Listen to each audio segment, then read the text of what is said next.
Hello everyone, welcome to Recording Principles, and my name is Joseph Rivers. I am actually going to be your lecturer. You'll see me every Tuesday, as well as also in week 2 you'll see me Thursday as well.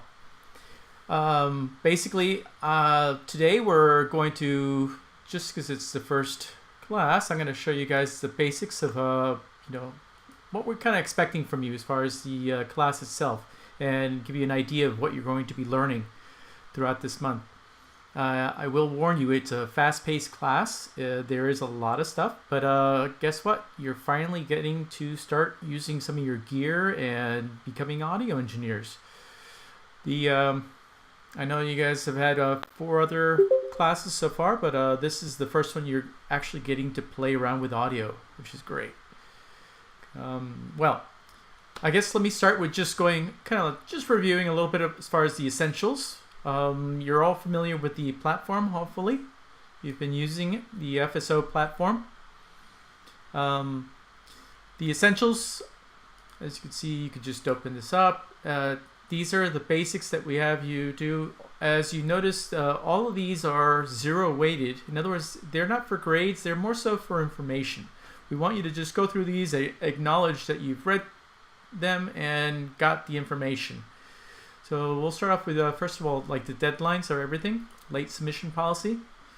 This is just kind of going over, the concept of, hey, things happen, life happens, and we get it. If you had to go to the hospital or whatever, we will work with you as best we can. But definitely know that the policy is that you're able to submit stuff late, but we have a 3-day limit. And anything that's submitted late is a minus 20 points deduction.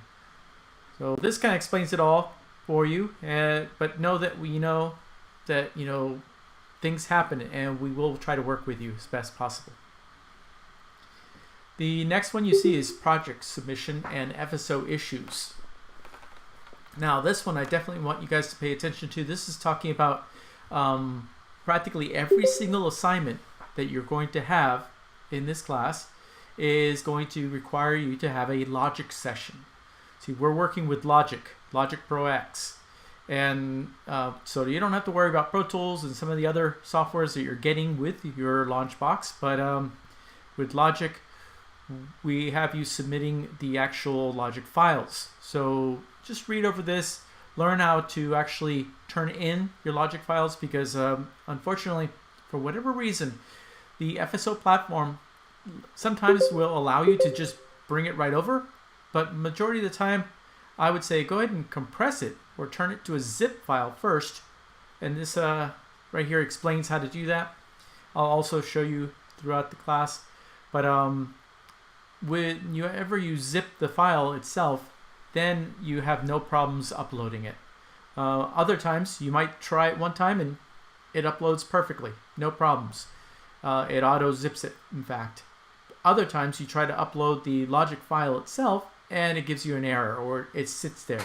So we want you to know how to basically create a zip file. This also helps you with other classes as well as projects working with other people.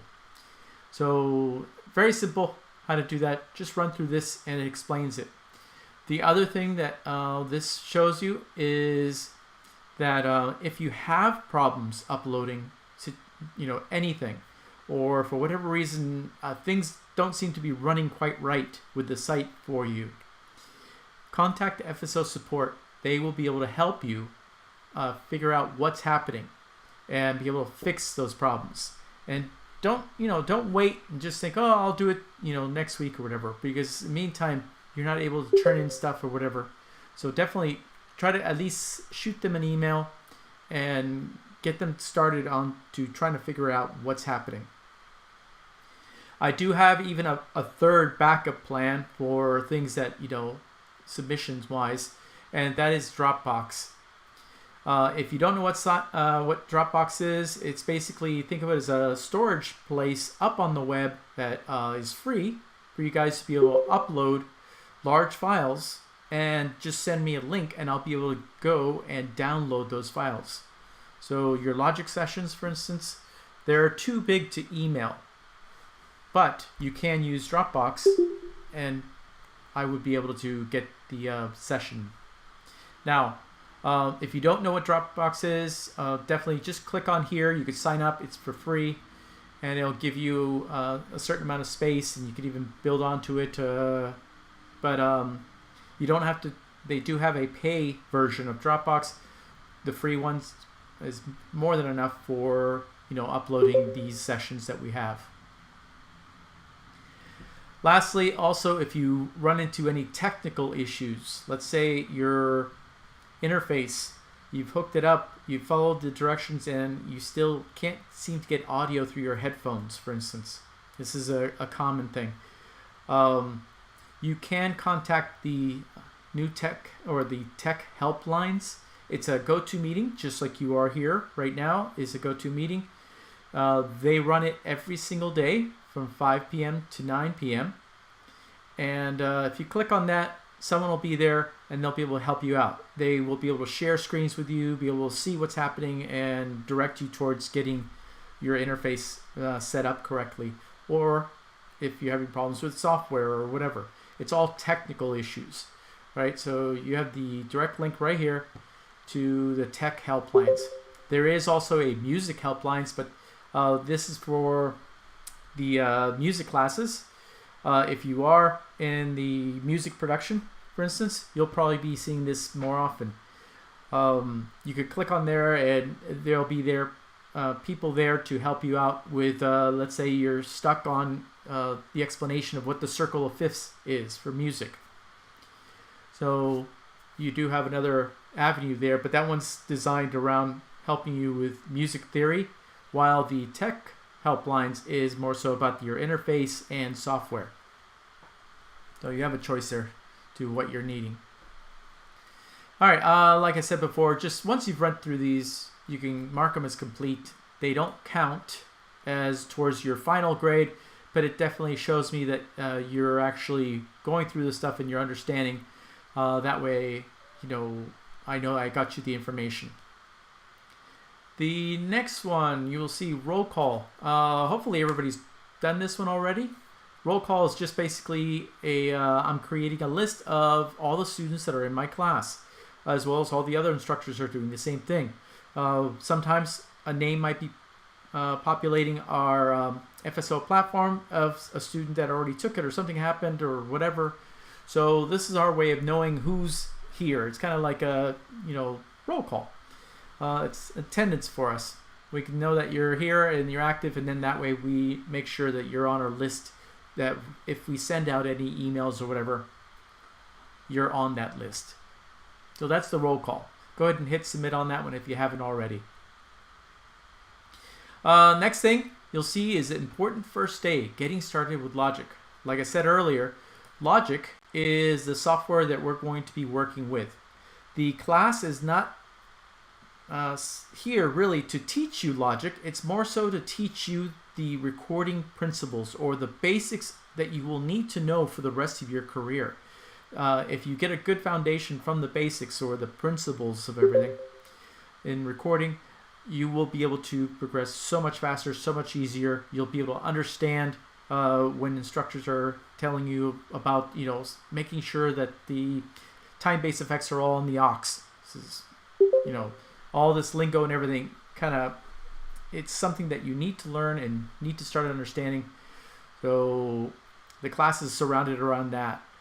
Now, we do point you towards all kinds of tutorials and so forth about Logic that we have through our lynda.com sites, and I'll show you how to get there as well as also the Safari books. So you have plenty of research areas as well as videos that we will be supplying you with to try to learn Logic even more in depth.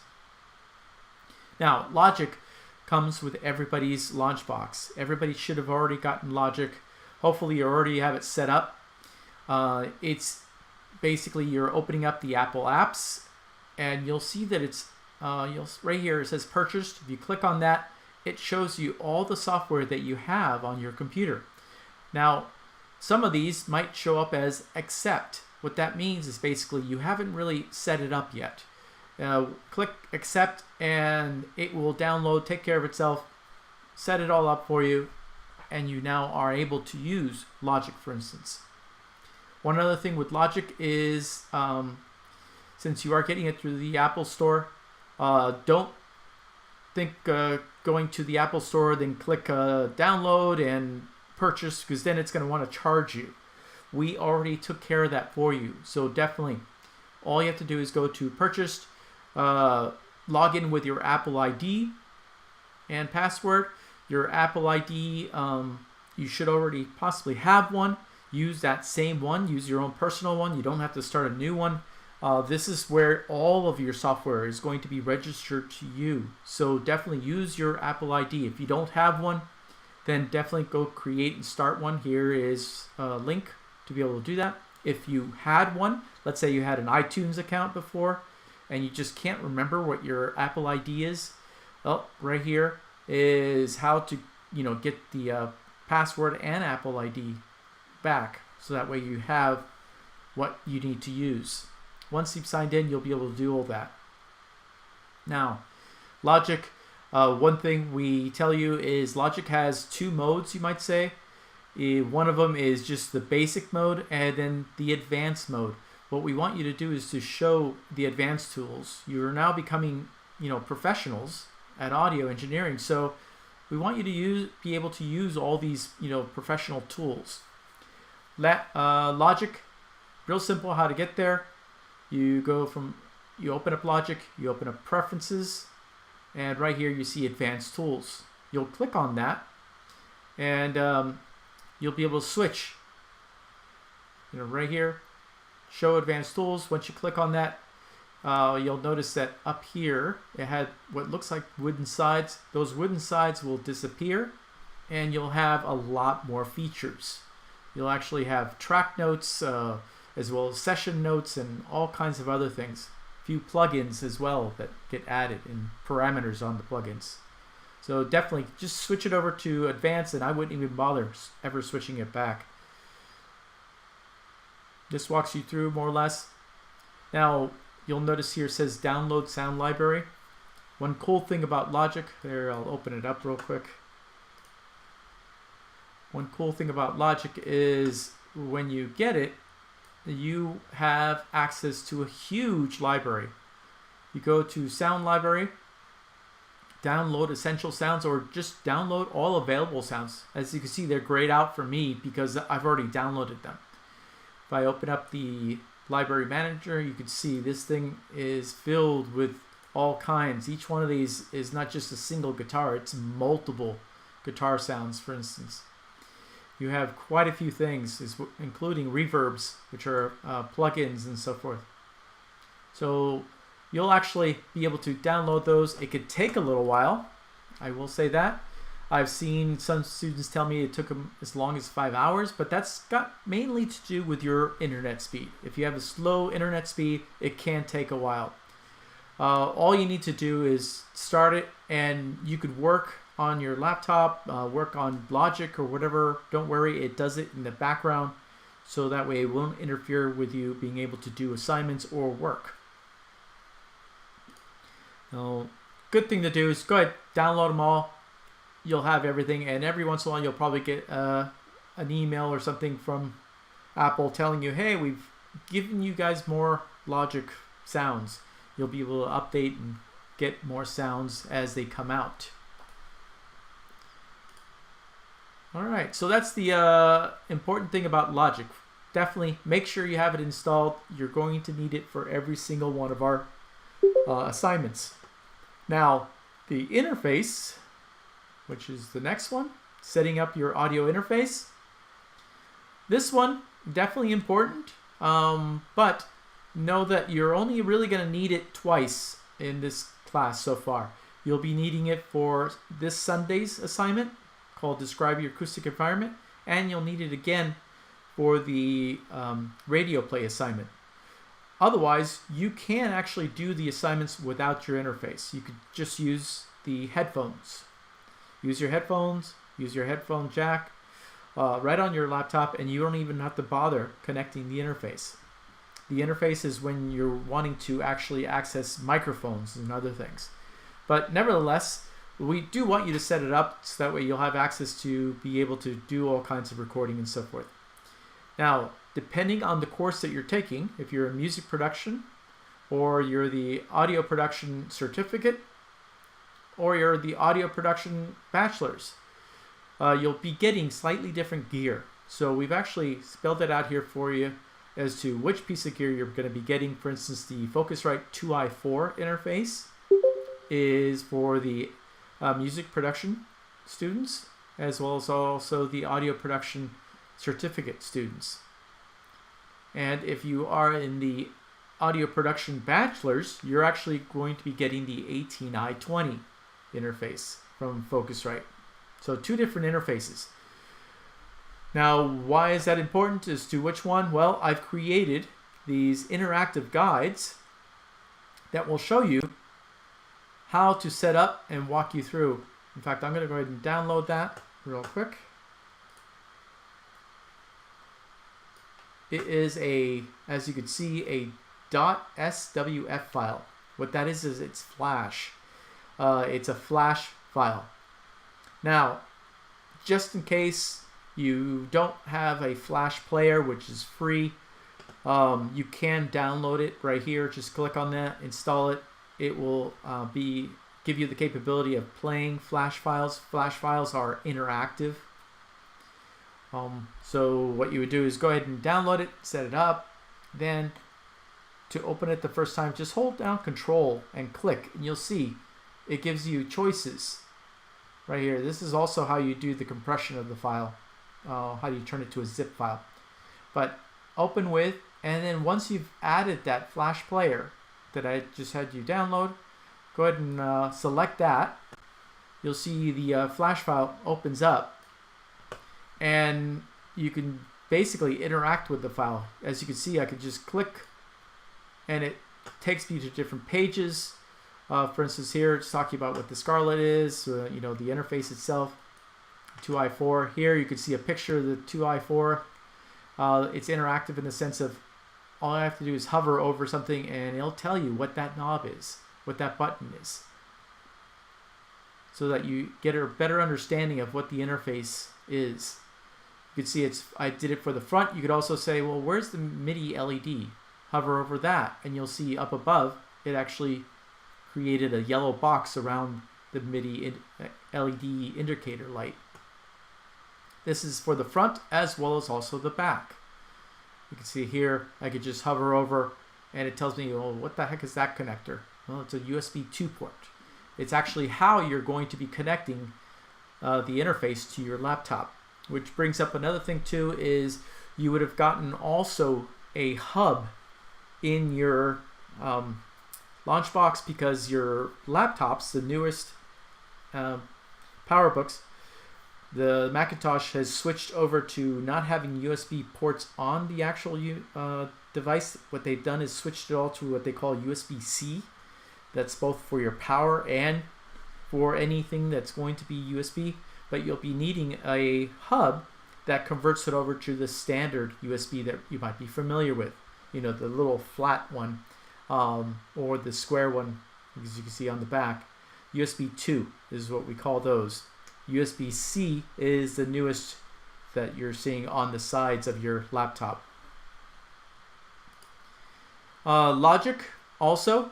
Now, if you have any problems, again, like I said, if you have any problems with Logic, it's not either loaded or heck, I can't get this thing started. Remember, contact FSO support. They'll be able to help you, or the tech helpline. If it's actually, I do have it loaded, but it's not talking to my interface, for instance. So there's a little explanation on that. I've also shown you how to hook up things right here. This is what I was talking about, the USB, going to the USB hub, and that hub is connected to your actual laptop.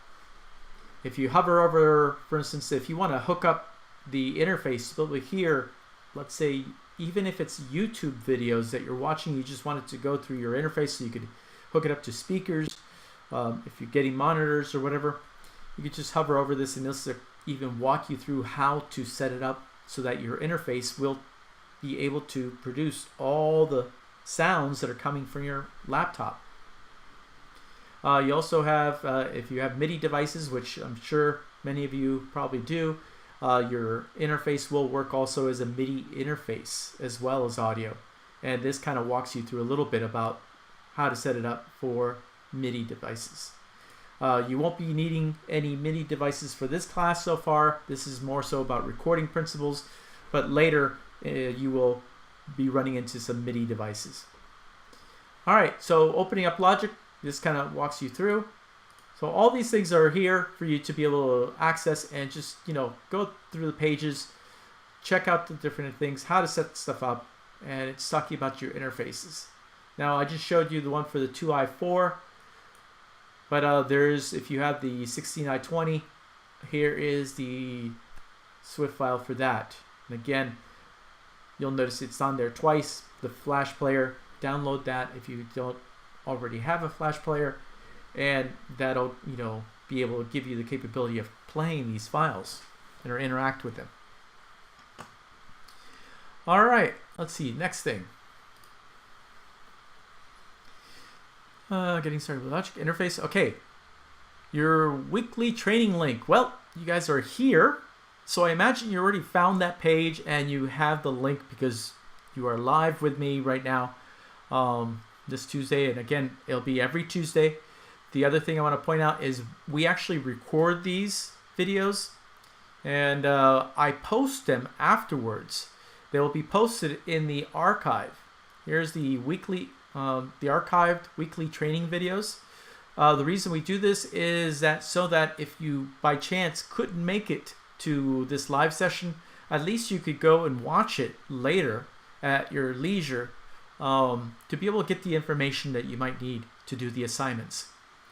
The other thing you'll notice about this, the archived weekly training videos, right here, for instance, here's where I'll be putting or posting tonight's video, and usually I try to get this done and edited and everything and thrown up there by 12 midnight, if not sooner.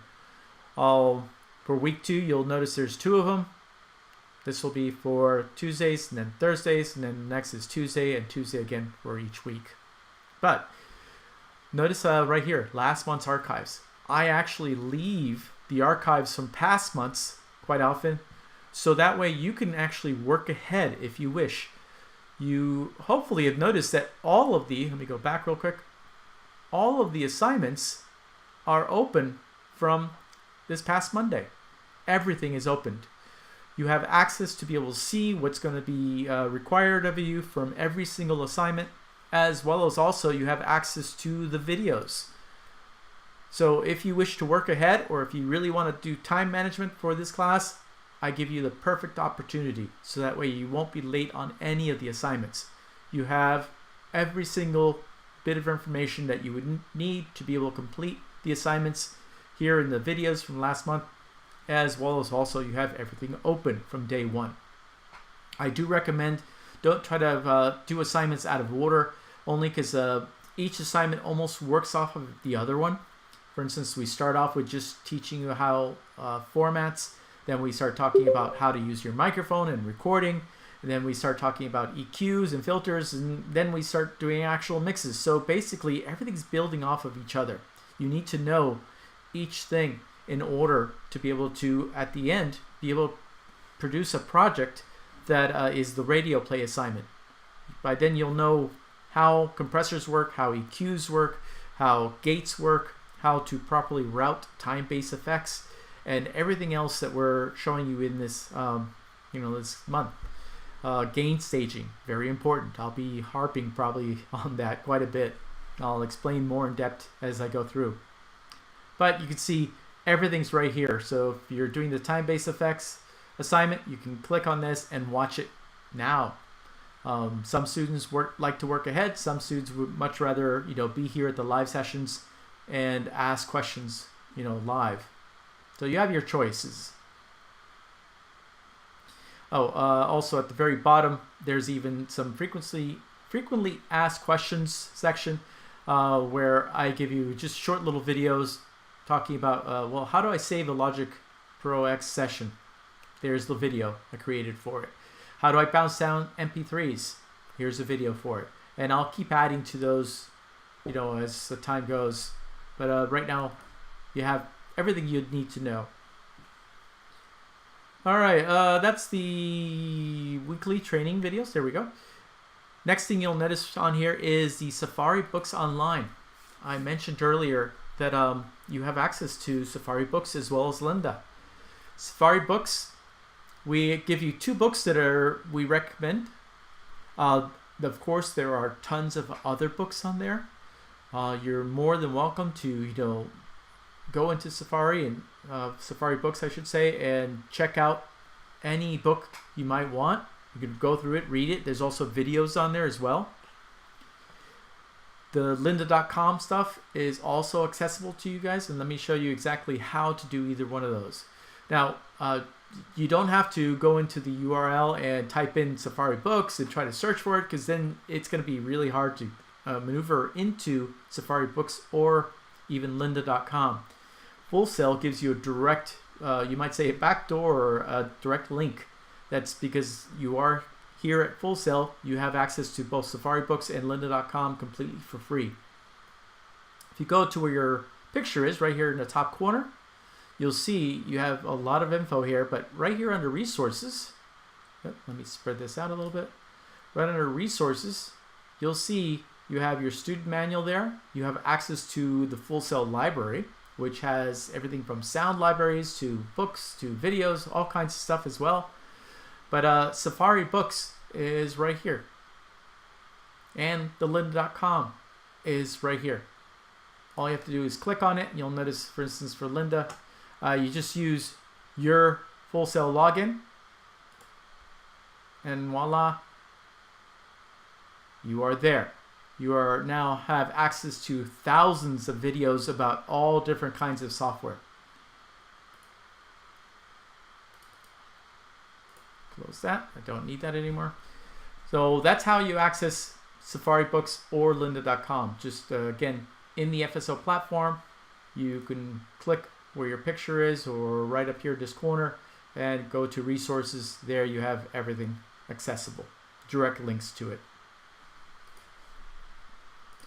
All right, hopefully that shows you how to get to Safari Books as well as also the lynda.com. Next thing you'll see here is recommended links. This is actually different links, and I try to add to this on a regular basis or change them up, showing you different things. For instance, right here, Cambridge, this site has available for downloading is session files that you could download all the audio files from a multi-track session to be able to practice and get more experience mixing using recorded stuff that's been pre-recorded for you. This is where you have the multi-track sessions, not just a song that's all put together. You have a single track that is a kick, a single track that is a snare, all the other drums in the drum section. Then you have 5 or 6 vocal tracks, maybe 3 or 4 guitar, and so forth. So it's a multi-track session that you could download to be able to, and it's multiple different songs too. But you could download them and get a little experience, mixing. Everything that you would be learning in the class. At first, this might be a little bit too much for you, but after you finish this class, you should be able to download those and, have at it. Really come up with some good, mixes from those files. You'll notice there's a few other things. Now, one I do definitely recommend to you guys is these two right here. They will show you how to properly set up your room for mixing, for recording. You'll learn in this class about how different your voice can sound depending on which room you're in, let's say the house or the garage. If you're in a bathroom versus a big living room, your voice actually changes quite a bit. And it's got to do with what we call standing waves, as well as also comb filtering that happens from the early reflections. Now, I know some of this is probably lingo that you're not understanding, but with time you'll get all this what I'm talking about. What I do recommend is go check out these videos. It'll help set up your room acoustically better for you to be able to listen to your mixes and hear properly what's happening in your audio, because your room does change how your audio will sound. You'll notice also I have some more flash files that I've created over time. So if you've ever been curious as to how a Mellotron works, this is a 1960s keyboard that used analog tape for the sounds. This explains the whole thing. Patch bays, how audio patch bays work. This explains that. How vocoders work. How the Rhodes piano, how Leslie speakers, how the Wurlitzer piano works. So quite a few different things for you to check out there. Have fun with. That's all in the recommended links. And then lastly, you'll see we actually have a open group discussion. This is a place for you guys to be able to post and communicate with each other. We want you to be able to interact with each other. Everybody in your class will have access to this, and you could post things like, for instance, if you want your mix to be heard by someone else and you want feedback, this is the place to be able to do it. You want someone else to, hear your SoundCloud page. You could post the link on here. You could tell people, hey, I live in Texas. Anybody else is in Texas? Or I live in Orlando. Anybody else in Orlando? So that you may be able to interact in a way that maybe even help each other. I know I've had other past students that have been in the same city or nearby cities and have traveled to help each other out for different gigs. Let's say one of them does sound at his church and he needs some help. Hey, what a better situation than for both of you who are learning how to do this stuff to be able to interact, help each other out for that, and get the experience of doing a live sound, for instance, at a church or something. Or, hey, I am a vocalist. Does anybody do beats here? You could actually do that type of thing. Post it on here. Talk to each other. Interact. This is the best way to do it. Now, what this place is not good for is to ask me a question about an assignment, because I don't always check here, nor do your other instructors. So if you have a question about any of the assignments or you're not understanding something, definitely post it to us directly through email right here on the FSO platform. Don't post it here on the open group discussion, because you may not get the help that you need. So that's the all the essentials for this class. I like to open up the mics. Let me go ahead and do that. I may have to mute some mics too. If you guys have TVs on or whatever, please go ahead and mute your mics unless you have a question for me. But I like to open up the mics and allow you guys to be able to ask questions. All right, I'm already seeing a few I have to mute. All right, is there any questions from you guys as far as all the essential stuff for RPR?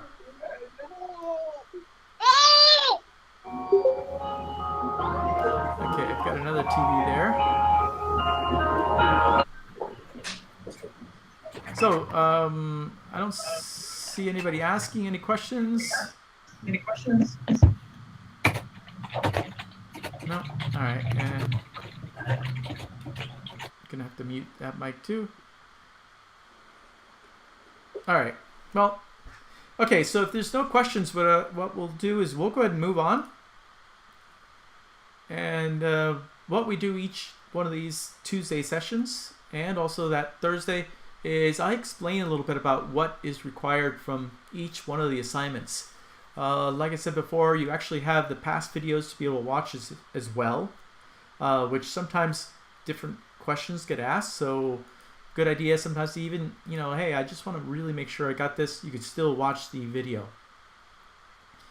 As you open up, you'll see all the assignments will kind of give you an idea of what the assignment's about. First of all, the name. This one's about audio file formats. We're talking about data compression. Not to be mixed with audio compression, which we will also be showing you. But data compression is your files that you're going to be sending, for instance, to somebody. This is turning your audio into an MP3 or into an M4A audio file. Now, why is this so important? Well, we decided to make it an assignment because of the fact that it is so important. Let me show you real quick. I'm going to play right here. I've got two MP3s. This is part of what your assignment is going to show you. But if I hit play on the this one,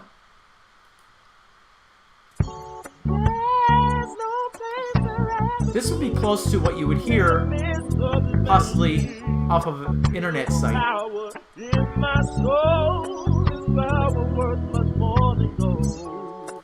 So you may have heard all of like that swirly sound and not very much high end and everything. I could have spent 10 hours, I could have spent several days mixing down a song, and if I don't understand how to properly take it out of Logic to put it in a format that will be crisp and clear, this is something you could be sending the client. And when they hear this, they're going to be like, yeah, I don't think I picked the right engineer. So understanding this can make a huge difference. Let me play that same song now in a more correct format so you can hear the difference. There's no place I'd rather be in the midst of His majesty. Feel the power in my soul. This power worth much more than gold. I let Jah take control. Okay, so you heard the exact same song, same mix. Sounds completely different. That one a lot more clear. They were both MP3 files. The MP3 file format has multiple levels. So that's what this assignment's talking about. Is they're going to show you the assignment. You'll get to really truly understand this. Now, we have actually tied it to an article that goes really well in depth, as well as also it puts it in layman's term. The assignment, as you can see, you're going to be downloading. Right here, you'll see it says .logicx. That means it's a Logic file. When you click and open that, you're going to get this file right here. This is not a song.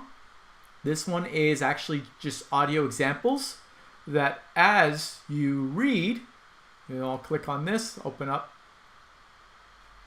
All right, I probably should have done it as a separate. Let me go back real quick. There it is. Okay. I'm going to open it up in a new tab just so I can bounce back and forth. But this SOS, or Sound on Sound, it's a British magazine. This article was so well written, I thought I can't write it better myself. In fact, I'm going to go ahead and use this, and we got the okay. You could go and read all through this, and the cool thing is these audio examples, they follow along with the actual article. So when they're explaining to you, if you listen to audio example A, you have it right here. All you need to do is unmute it. So hit solo, hit play, and it plays whatever the audio is. Desolo it, and it'll go back to mute. You don't want to unmute all these tracks and hit play because it's so much stuff and it's all different. It's not in sync. It's just going to sound like a bunch of gibberish. Like I said, it's not a song. These are all different audio examples. And you'll notice that our test song, that song you just heard, is here at the end.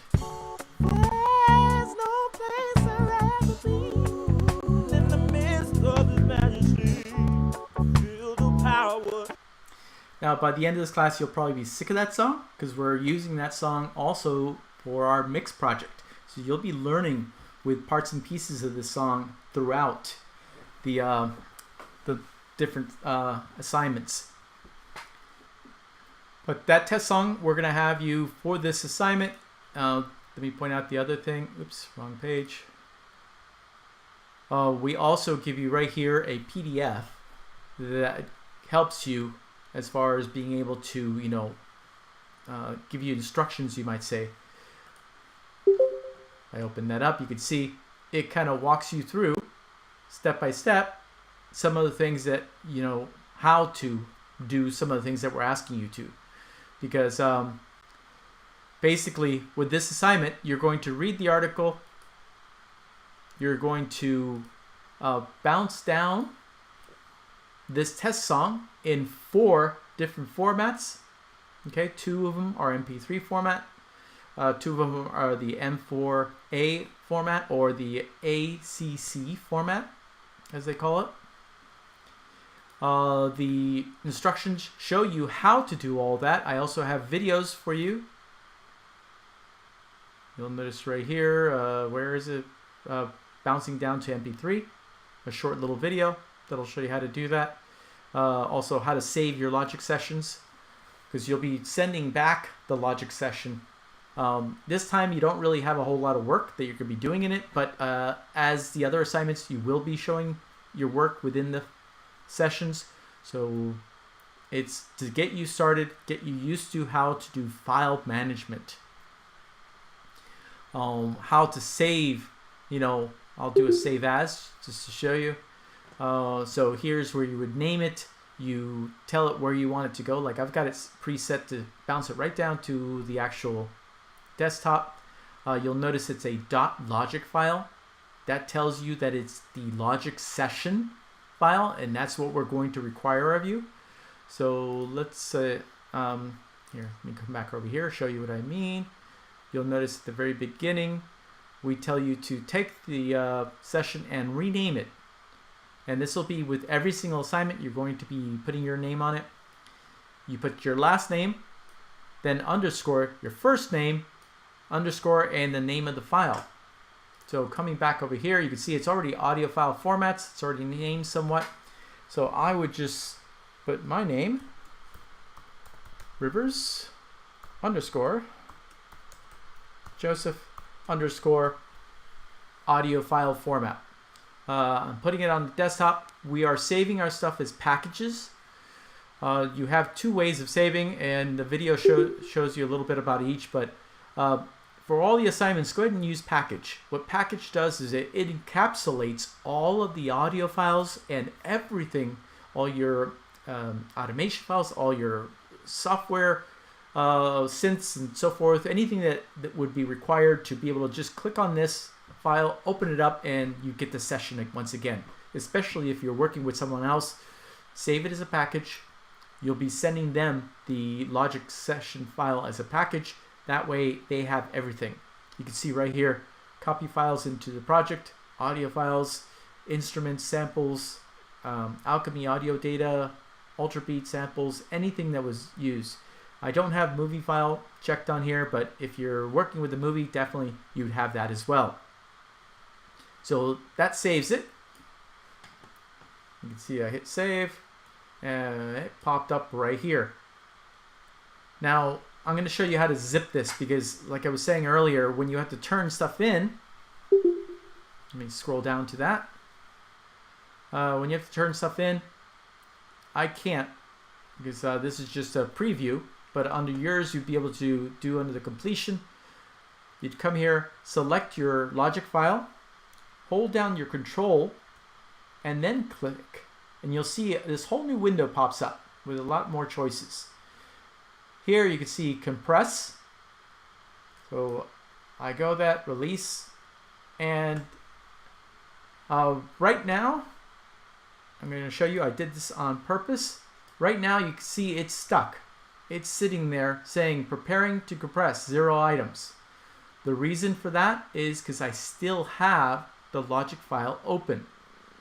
Logic continues to save to this file any information of what's happening or what's been added constantly to help you keep tabs on what, your session files. So the computer sees this and says, well, I can't start compressing yet because currently Logic is still accessing that file and saving stuff. So to get it to go ahead and finish compressing, I would have to close this, and you could just click here, or you'll notice right over here, close project. That's the easiest because it'll close all the windows you might have open. And once I do that, you can see immediately it starts zipping the file or compressing the data.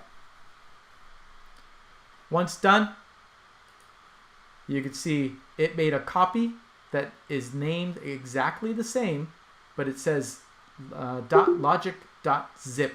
In other words, it's a zip file. That is what we want you to upload for your assignments. Is anytime we ask for the logic file, that's what we're talking about. This zipped file, which is your logic session, uploaded. You'll notice that, let me come back over here. We actually asked for a few other things for this assignment besides that logic file. We have you create those 4 audio files. You'll be uploading them. And this actual assignment, we have you write 200 or more word paragraph about what you hear, the difference between these 4 compared to, where is it? Oh, I guess I closed it already. I can reopen it. Compared to the test song, which is the last song on here, because that's the one we're going to have you bounce down. This is uncompressed. This one's actually at 24-bit 48K. So that's completely uncompressed audio.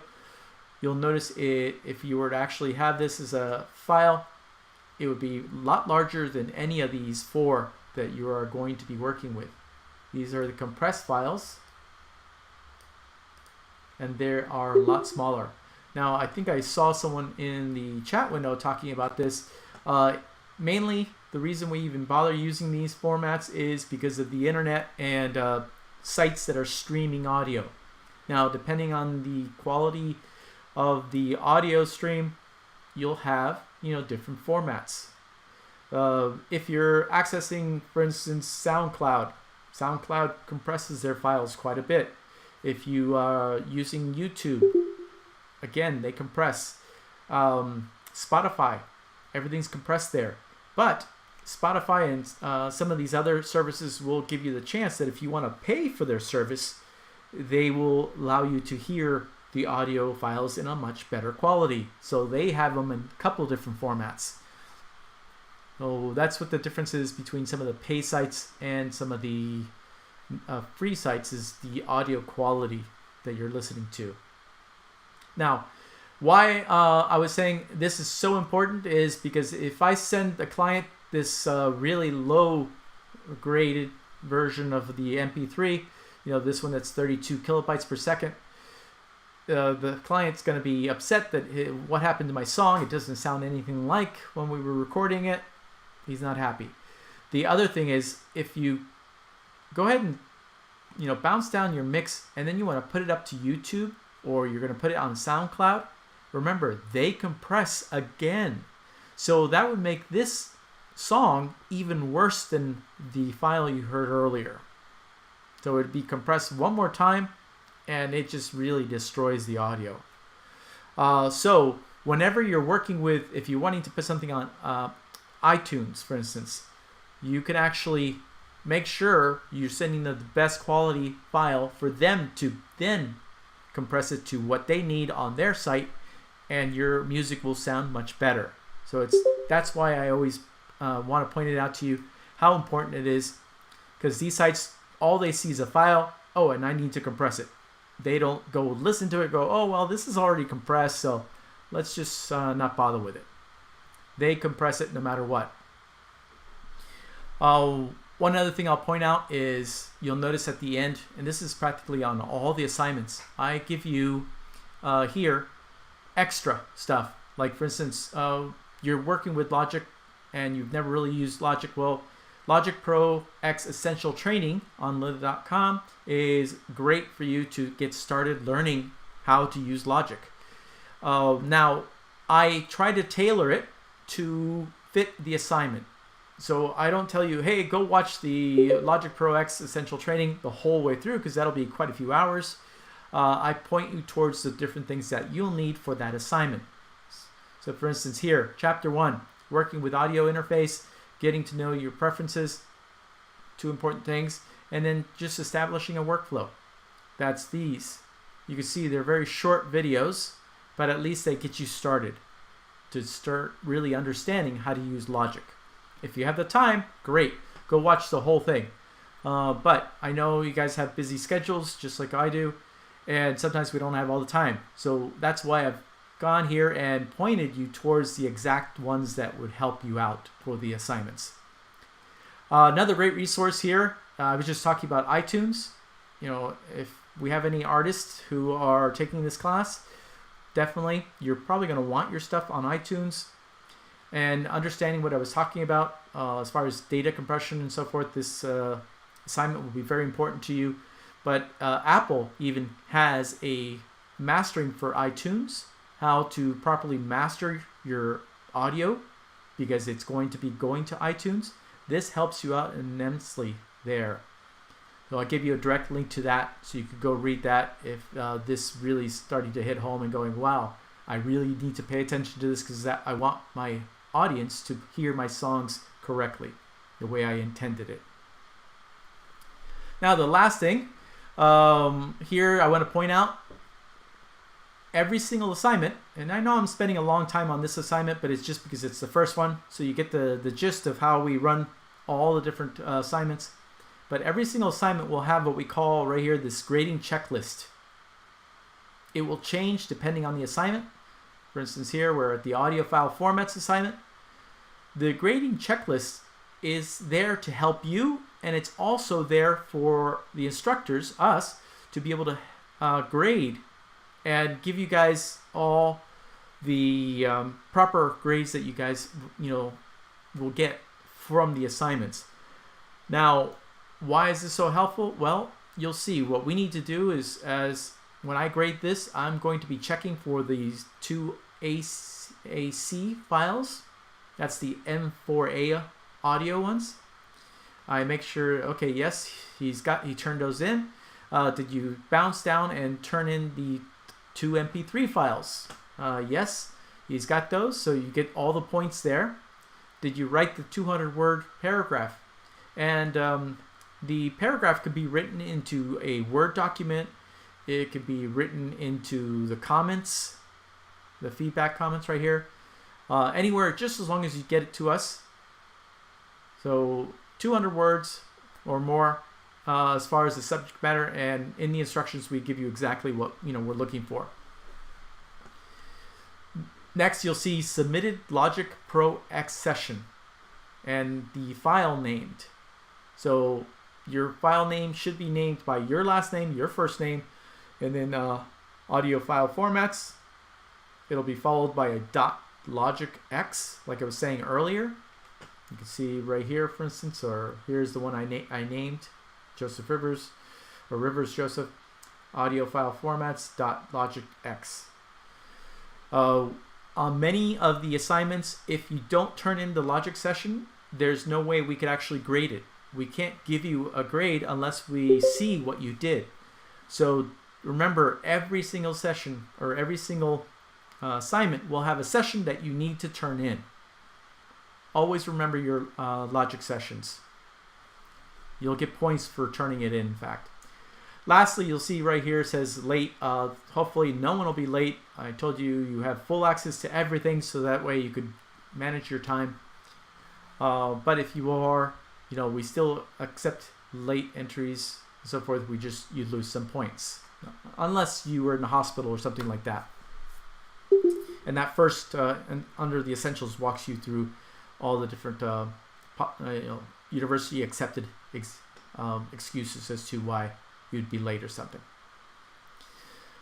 All right, so that's this assignment. You can see everything you need to be turned in the grading checklist. Let me go ahead and open up the mics once again.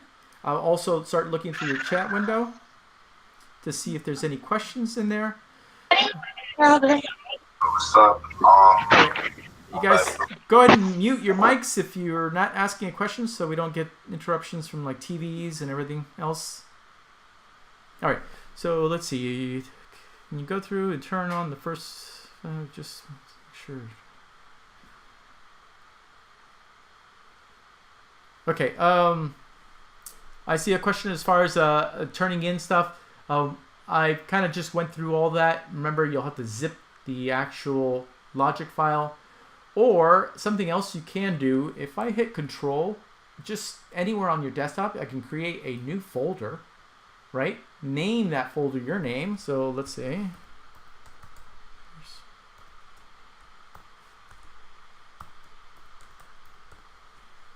All right.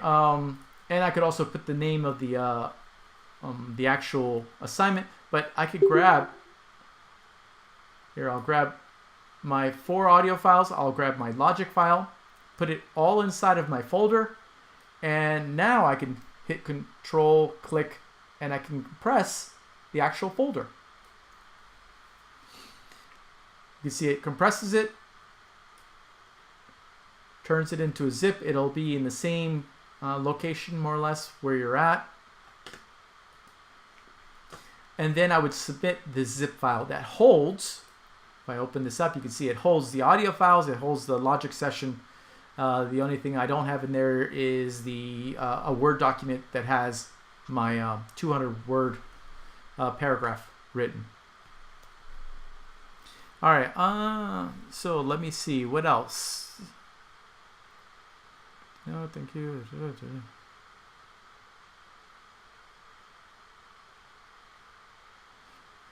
Oh, okay. So an artist should never upload the mastered track. No, it's not really saying that. If you are going to put something into iTunes where it's going to be available for download and people will be paying, of course you want it to be mastered and everything done right. But the Apple website, hold on, I gotta mute a mic there. The Apple website will actually show you some tips on mastering for that format. So definitely, if you're going to be placing your music on iTunes, I'd probably go check this out, read it. That way it helps you, get the best sounding product to your, audience. You want them to be able to download this thing and sound great, and they're happy with it. So that way they keep coming back wanting to get more mixes from you, or more songs from you, I should say, if you're the artist. Yes, it's if everybody's wondering, their format specifically. So if you're wanting to master to iTunes, go read this. This will help you. You will be learning a little bit more about mastering, as far as mastering your whole mix and so forth, and limiters and everything else. We'll touch on that just slightly, and as you guys go further into your Full Sail education, you will be getting even more information about proper mastering for sound. All right. Any other questions? I don't really see any questions here. Yes, right now we're really just covering the fundamentals. We're really going to be showing you how to properly miking and gain staging and everything else. It isn't so much of a mix class. You will actually have a mix class coming up soon. I believe 2 months from now. After this class, you'll have sequencing, then I believe, or music theory, then sequencing, I believe. Then you actually have a true mixing class. So guys, just hang on. You'll get there. Right now, we just want to make sure you get the proper knowledge of all the basics. Because if you have a good foundation, these fundamentals, you will be able to really move forward. This is what makes an engineer, stand out. When his mixes are heard, they're clear, they're crisp, everything could be, good product, in other words. Compared to, just anybody buying GarageBand and trying to mix down, and they have no clue what a compressor does, and they're just turning it on and hope for the best. You will actually be able to go in and use the compressor correctly after I teach you how to, understand what's happening and what each parameter on that compressor, for instance, does. Chris, don't worry. I see you said you're a little bit confused right now. Hang in there. It's a lot of info, like I said, but you're going to be going through it slowly, and you'll be building off of each thing. You'll get there. You'll see where one moment it'll be that light bulb moment, and oh my God, now I totally get it. I see why this stuff is so important. So give it a chance. By week 3, you'll really be moving forward. You'll be actually doing a mix by the end of week 3, and then week 4, you're doing your final project. Any other questions? Can you explain how we break down the 4 files again? Okay, sure. The 4 files. First of all, we're going to be bouncing them down, and it's right here. There's a movie that I have a short film or a short video for you guys to be able to see. But real simple is you've got the test song. After you've read through the actual article, because that article is going to give you the idea of what to be able to write in your 200-word paragraph. But to bounce this down, you just select it or solo it in this case. And there's 2 places to bounce. You could either come right here where you see stereo out and the bounce button. What bounce does is it combines multiple tracks, but in this case we just want the same track. This is a stereo file that we're going to bounce down and change it to a different format. In other words, from the recording format of 24-bit 48K to an MP3. So file, bounce,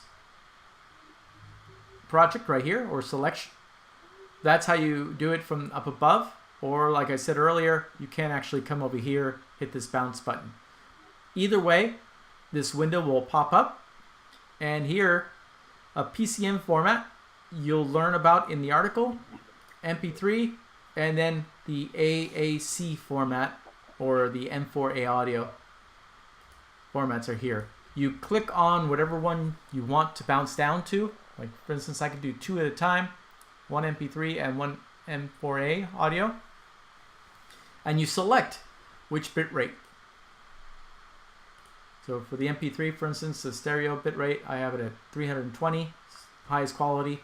Mono, just in case, 320. And same thing, I selected 320 to get the best audio quality ones for the MP3 and the M4A. You can also, if you have a CD burner, you can actually burn to CD right here from Logic, which is great. But that's basically what you would do. You hit OK. It will pass over your name. You could, for instance, these are both high quality, so I tell you in the actual instructions to call this high quality. And it'll put a .mp3 and .m4a after it automatically for you. Here, I'll do that.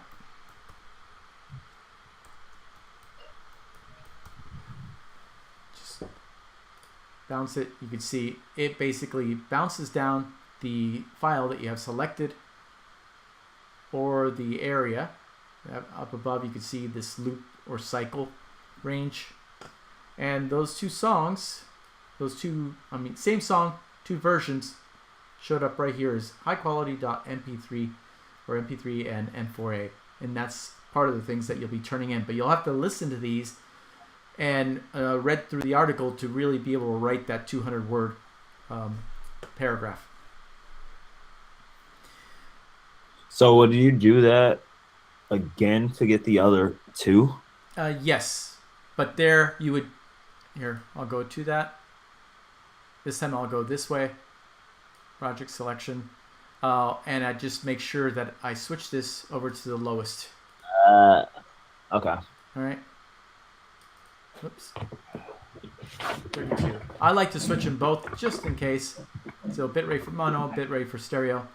And then you bounce it down once again. This time call them low quality.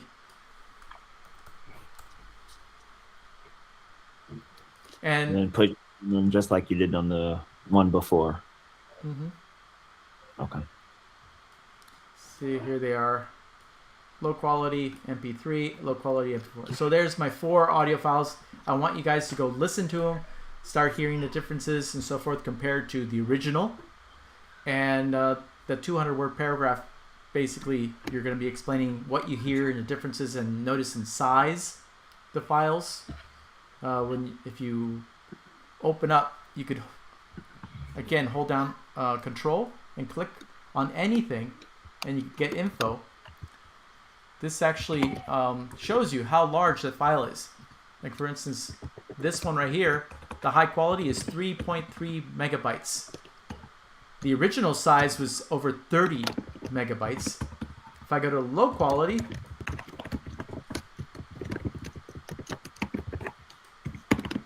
Notice that thing's only 336 kilobytes. That's tiny. But you also hear the difference. It just, really makes a difference. The size is great for streaming, but not good for audio. All right, any other questions?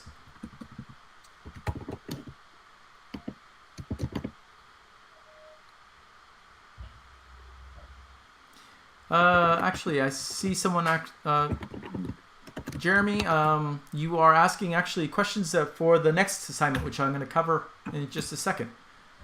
Let me go ahead and, I don't need to save that. All right, so any other questions on this assignment, the audio file formats? If not, I'll go ahead and start up with the next assignment. All right, don't really see any other questions. So let's go tackle that next assignment. All right, next assignment is the describe your acoustic environment. Let me point out one other thing. I hope you guys already know this, probably from the past classes, but you can see right here is the publish date. In other words, when the file gets open, that you're able to access it. But here's the due date. So for instance, that audio file format, it's due on Thursday, which is February the 7th, and it's 2 days from now. So you guys have time to start doing these assignments. The describe your acoustic environment is due Sunday. You will notice that we have tried to set it up in the same format throughout all 4 weeks. You're always going to have something due on Thursday and something on Sunday, again, to help manage your time. The only time that it's different, and it's slightly different, is radio play, your last physical assignment that you're going to be turning in and doing a lot of work, is due Thursday. Wait. On Sunday, all right. I see a possible mistake there, and then the next day should be. Yeah, there's a mistake there. The radio play should be done on Thursday, and then Friday is the radio play part 2. Radio play part 2 is just a discussion. So nothing really to do major there. Just go listen to your colleagues' radio play project, and you'll be discussing ideas and so forth, and giving criticism to each other to help each other out as you're becoming engineers. Hearing other engineers speak about the mix and so forth, always helpful. All right, so let's go ahead and cover the describe your acoustic environment. That one's the one that's due Sunday. So once again, you'll see kind of the same format. We tell you a little bit, okay? We actually have you're creating your first file in Logic, not where you're downloading one. So this explains and walks you through a little bit. And then also, as far as the actual assignment. So this is what you're going to be doing for the actual assignment. There is also a video here and the grading checklist, just like on the past. All right, as well as also some lynda.com extras. Someone's asking about the quiz. Yes, the quiz has to do with, and I probably should have covered that. I apologize. Let me go back. In fact, you'll notice there's quizzes. The quiz covers what's in week 1's materials. So you have right here a glossary and the vocabulary words that we use for week 1. The questions all come from these words. So if you look up those words and understand what they mean, you'll be able to answer the actual quiz questions.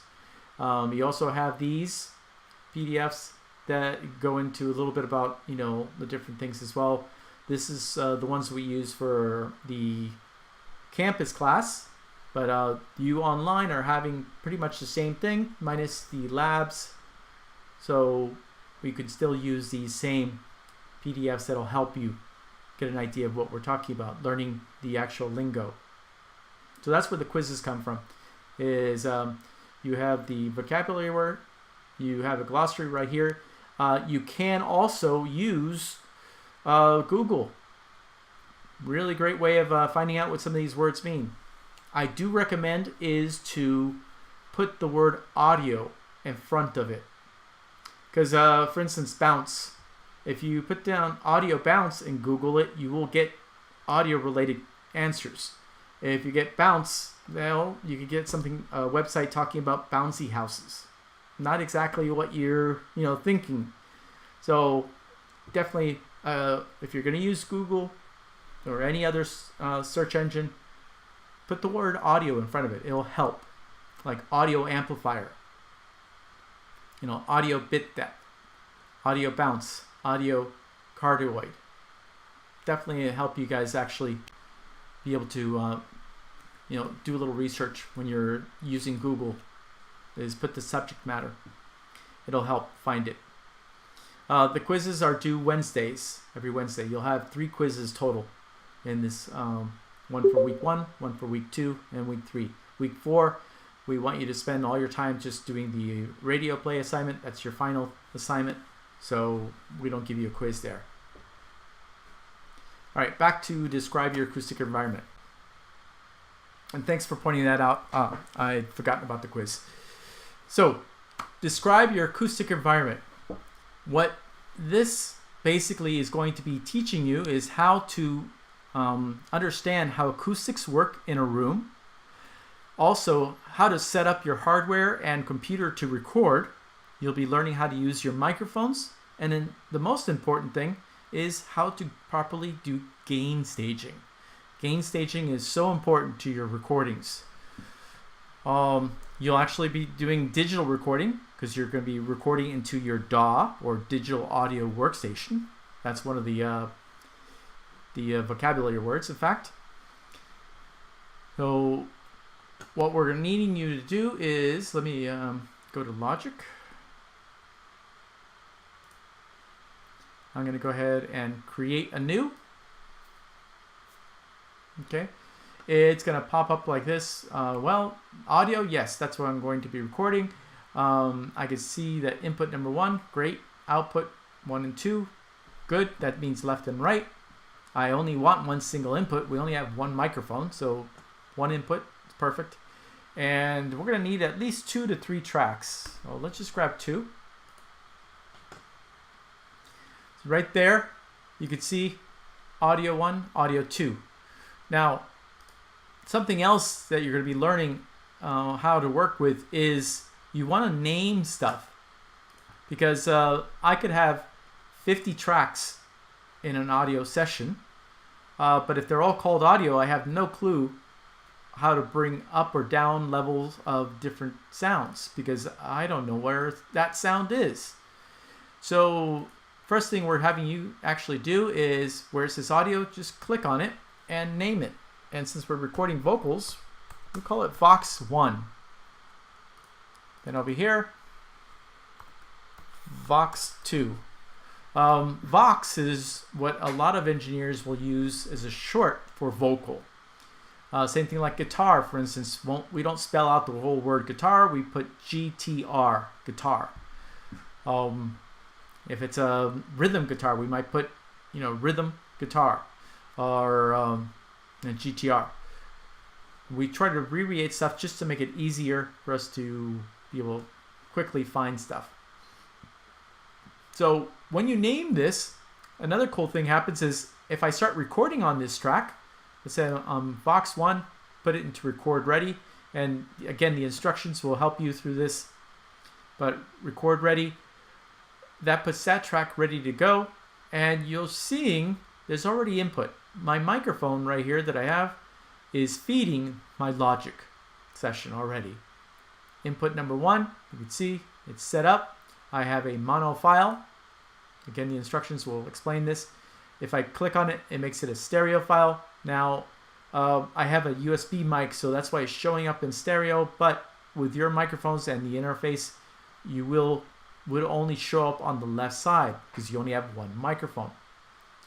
So make sure that stays in input 1. It's automatically should go there. And then your output, you'll see stereo out. That means anything I record, when I play it back, it'll go to my stereo bus, and we could hear it. Here you can see there's meters for your stereo bus, your stereo out. If I want to hear myself as I'm physically recording, you can actually, it should let you be able to hear yourself when you're physically recording, but let's say I want to hear myself right now. I can hit input monitor, and you can see I can now hear myself. It's a little bit of a delay, only because of the way I'm going. I'm going USB over to converting it to, analog to digital audio, and then back over. Through your interface, you won't have such a great delay. It's only because of the way I'm set up right now. But you would actually be able to hit input monitor and hear, in other words, monitor what's coming on the input. The levels, you notice as I speak, levels are bouncing around from this -6 to about that -18. That is the ultimate or optimum amount. You want it to give you a difference in level, or what we call dynamic range, between the noise floor, which is the audio that's present just from electronics, and just room noise. That's our noise floor. I'm going to sit here quiet for just a second, and you're going to see how this meter will drop down to a certain point.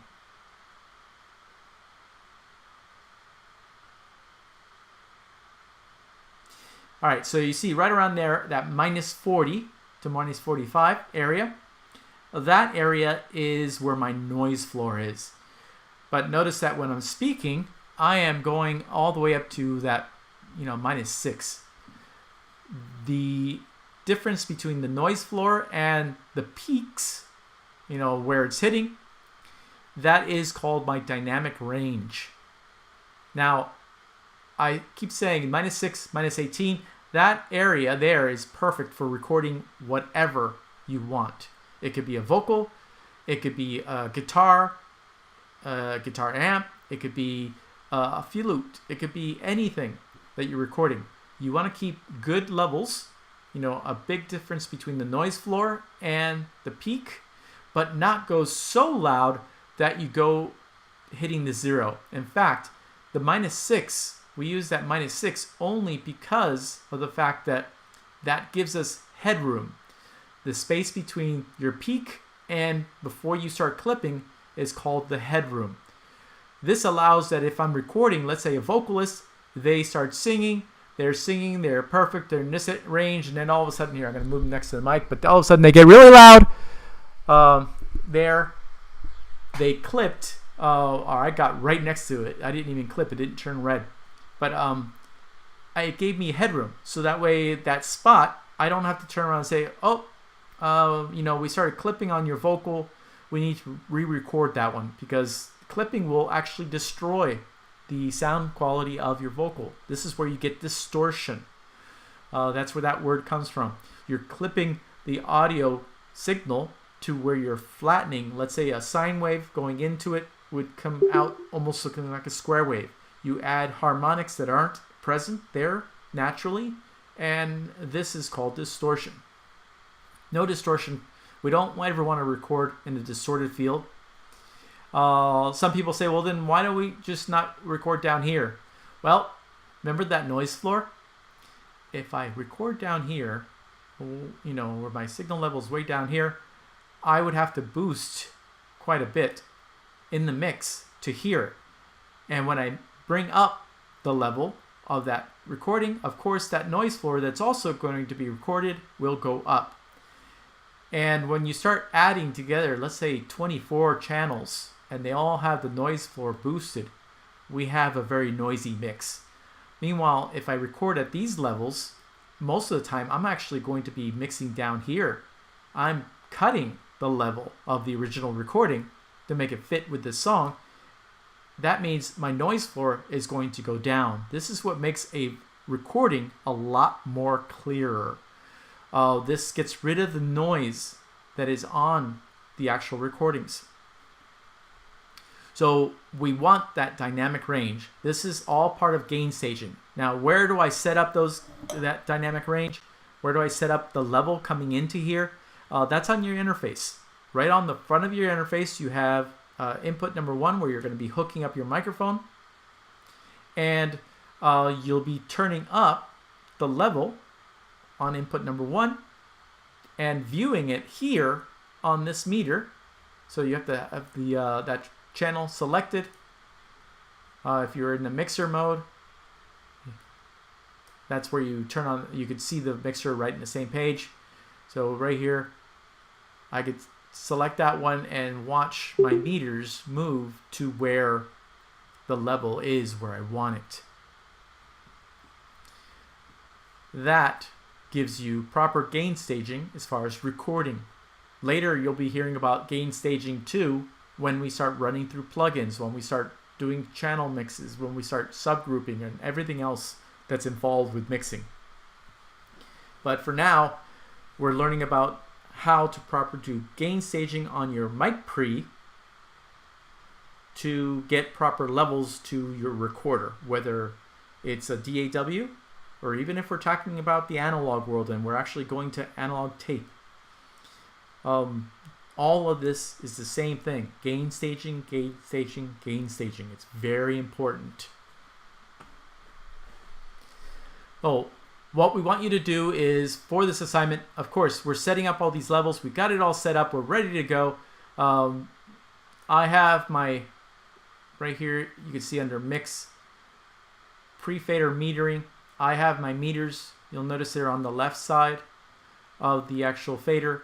That is showing me the signal coming in. So when I bring it down, you can see, well, the signal's still up there. I could bring it up. It's still the same. That's because I'm metering before this fader. If I meter, take that off, you'll see it switches over to the right side.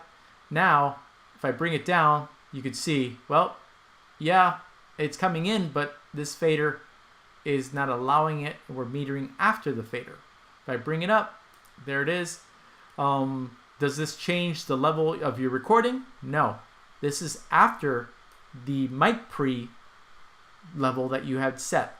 So this is why it's a good idea while you're tracking or recording, we want to have the pre-fader metering on. That way we get to see exactly what's happening and we can adjust accordingly. We adjust our levels on our interface. All very important because, again, clipping ruins your mixes and having too low of a signal makes it very noisy mixes. Now, what we want you to record, well, you're going to go and pick 2 distinct different acoustic environments to record in. Here you can see such as a bathroom, it has a lot of reflections, or your bedroom or living room has less reflections. Also, the distance makes a difference. So if I pick 2 of the most different type rooms I could ever pick, I would say if you have a garage, that is nothing but hard, stone walls, concrete walls usually around you. A lot of reflections, a lot of hard surfaces. You'll get a lot of what we call reverb. That would be a perfect room to record it. And then go record in a bathroom, for instance. Very small, so a lot shorter reverb time and a lot more what they call early reflections. So those 2 rooms being complete opposites, we want you to record in both those rooms. Go record your vocals. So that way you could hear, because you're going to get to play back these vocals that you're going to record and listen to how different your sound actually sounds, how different you sound. I see, so we need to bring the Scarlett into the bathroom basically. Yes, you can, or if you have a long enough microphone cable, I've had some students just take the mic in there. Which brings up another cool thing. Another good thing about Logic is you can actually download an app to your iPhones, and I believe they also have it for the Androids, where you could remotely control Logic. So set up your interface, set up your stuff. you have your microphone in a completely different room if you want, and use your phone to hit record and so forth. Do you download the interface control? Yes, you could go that. It's a Logic Control, I believe it's called. And you can download it, and it lets you basically hit, record, lets you do levels, all kinds of different things. So perfect if you're an artist and you have to record yourself, because otherwise it's hit record, start running over to the vocal booth, and how do you check your levels? So a great way if you're working alone is that Logic Remote. All right.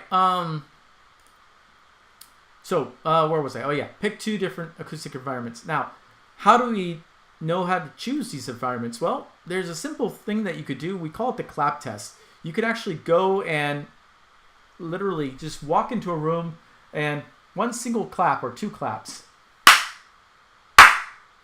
and listen to the reflections. You could hear what's happening in that room. Sometimes you'll hear an echo.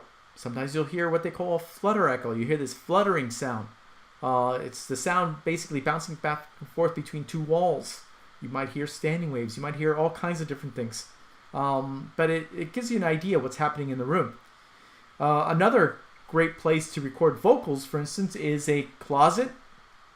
Because if you have a walk-in closet, the clothing on each side of you has a lot of absorption. It absorbs a lot. So if you walked into the closet and clapped, you would hear your clap sounds completely different than if you clapped, let's say, in that garage or in the bathroom. Each place gives you different frequency response of that microphone, because the microphone is hearing the original signal and those early reflections. The reflections as they bounce off of walls and so forth. So this assignment, we're going to have you record in 2 different rooms. And what we want you to actually say in the recordings is you're going to describe the room. What's happening as far as acoustically. I don't want you to describe like, okay, well, I've got a yellow couch and I've got gray carpet with, white walls. No, we don't want to hear what colors things are or what's there, or, oh, I've got this deer head over here from my uncle, or anything like that. What we want to hear is, I noticed that in the room, because the room is larger, it takes a little longer for the reflections to come back and hit me, and I hear the reverb, I hear an echo.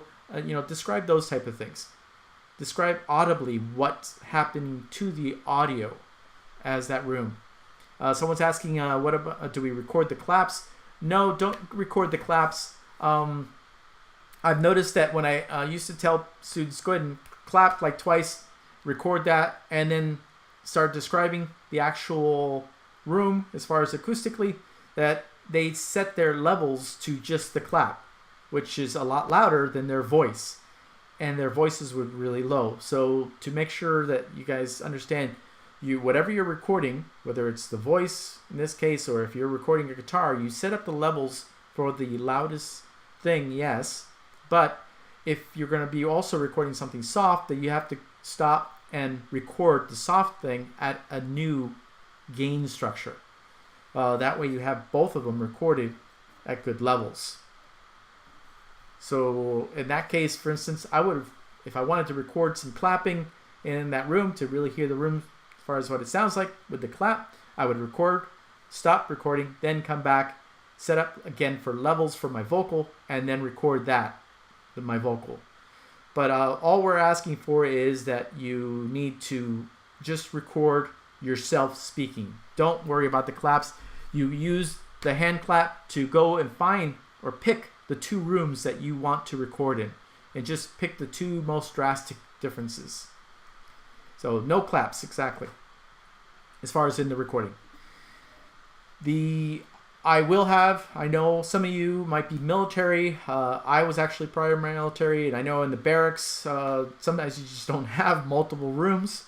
So in that situation, try this. Go to a corner and face the corner, put the microphone there and record there, and then go to the center of the room and then record there. You will hear even differences in your recording between those two spots. Someone's asking, can we record outside? Sure, you will actually have no reflections unless there's a building near you or something like that. You'll hear reflections off that building. But if you wish, you can record outside as well. So let's say record inside and outside. You'll hear a huge difference between those two. Should we record our voice in separate rooms? Yes. Basically, you're picking two different rooms. So you need to go record yourself in room number 1 and then go and set up for room number 2 and record yourself in room number 2. You will notice also your levels. If I set up my level for room number 1, my gain staging, when I go set up on room number 2, you'll probably have to tweak those levels. You'd be amazed how much amplification a room will actually cause sometimes.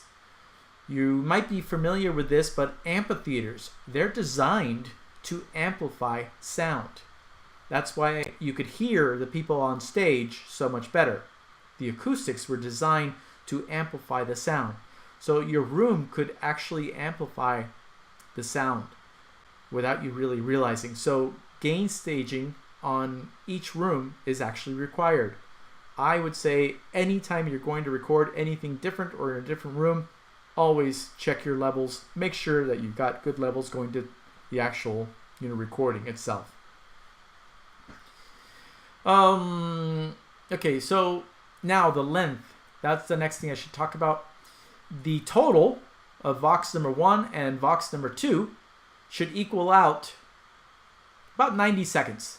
That's a minute and a half. That's not very long whatsoever.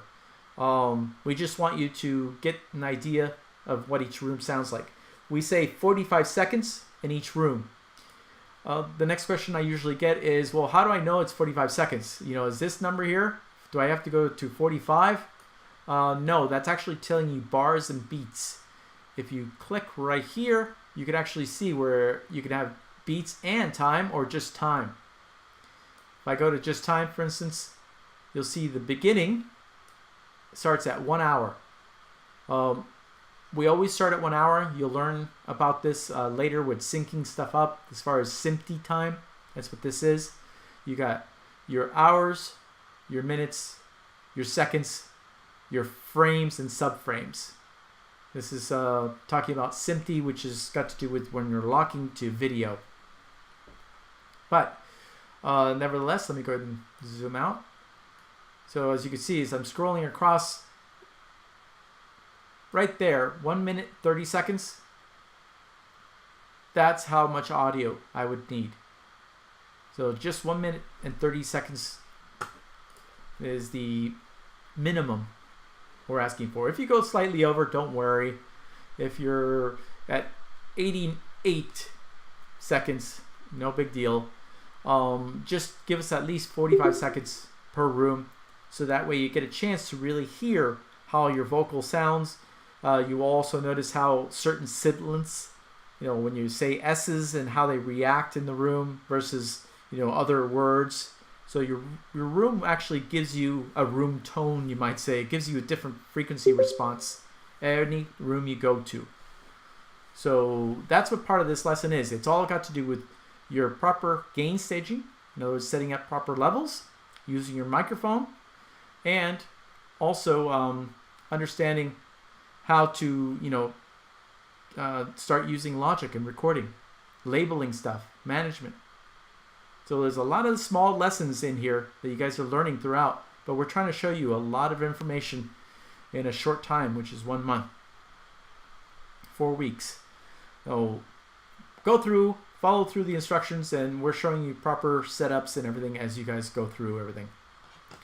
So after you finish recording 45 seconds in, on Vox 1, 45 seconds on Vox 2, we want you to bounce that down as an MP3. Excuse me.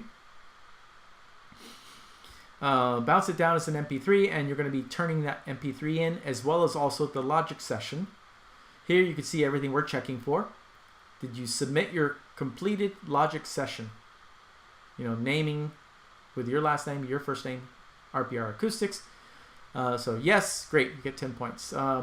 Your microphone, well, that one's actually pretty simple. You had to have had your microphone connected if you got recordings on input 1, so we're giving you points for that. Your vocal track, is it named Vox 1 and Vox 2? Did you create those 2 tracks? Did you make sure they're named? We don't want to see audio, because then your audio files will be just called audio. Your gain staging. When I hit play, I should see the recording level would have been between that -18 and -6. If I go slightly over, no big deal. If I go slightly under one spot, no big deal. But we want it to be basically bouncing around in here. If your whole time the highest peak is down here at, let's say, -35, well, your level's too low. I'll point that out to you. I'll explain, more in depth. We give you feedback for every single assignment too, whether it's myself or one of the other instructors. We will tell you, what you're doing good and bad. So definitely the feedback that we give you for each assignment, go check it out, go read it. We're trying to help you become even better engineers. Here you can see 45 seconds recorded, yes. 45 seconds recorded, box 2, yes. The next one, you see gain staging, that's where I was saying, and checking the gain staging, yes. Proper acoustic assessment of both recordings. In other words, remember how I was saying earlier, we want you to be recording your voice, explaining to us what's happening acoustically in that first room and then in that second room. What we don't want to hear is, how you have the place decorated. We want strictly acoustics. What's happening in your room? Well, I've got a lot of curtains here, so it's absorbing a lot. I don't hear as many reflections, or I have nothing but bare walls and I hear a lot of reflections. Those type of things.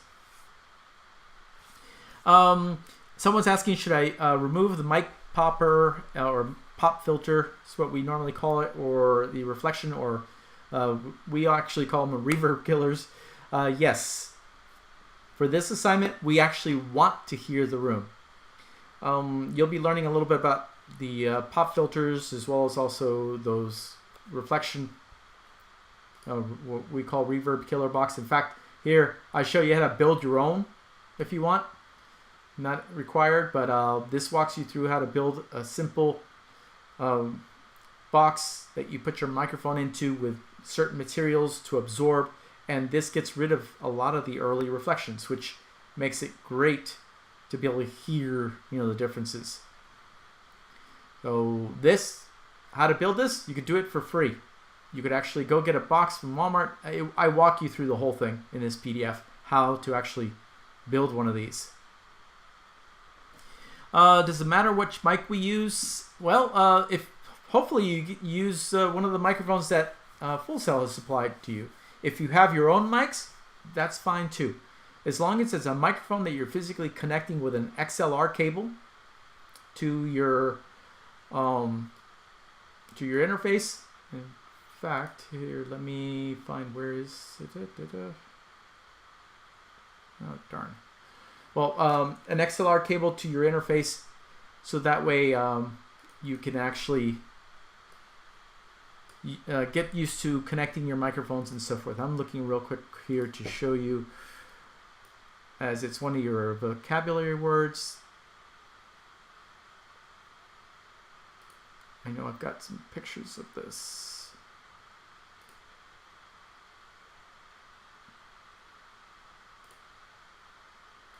Here we go.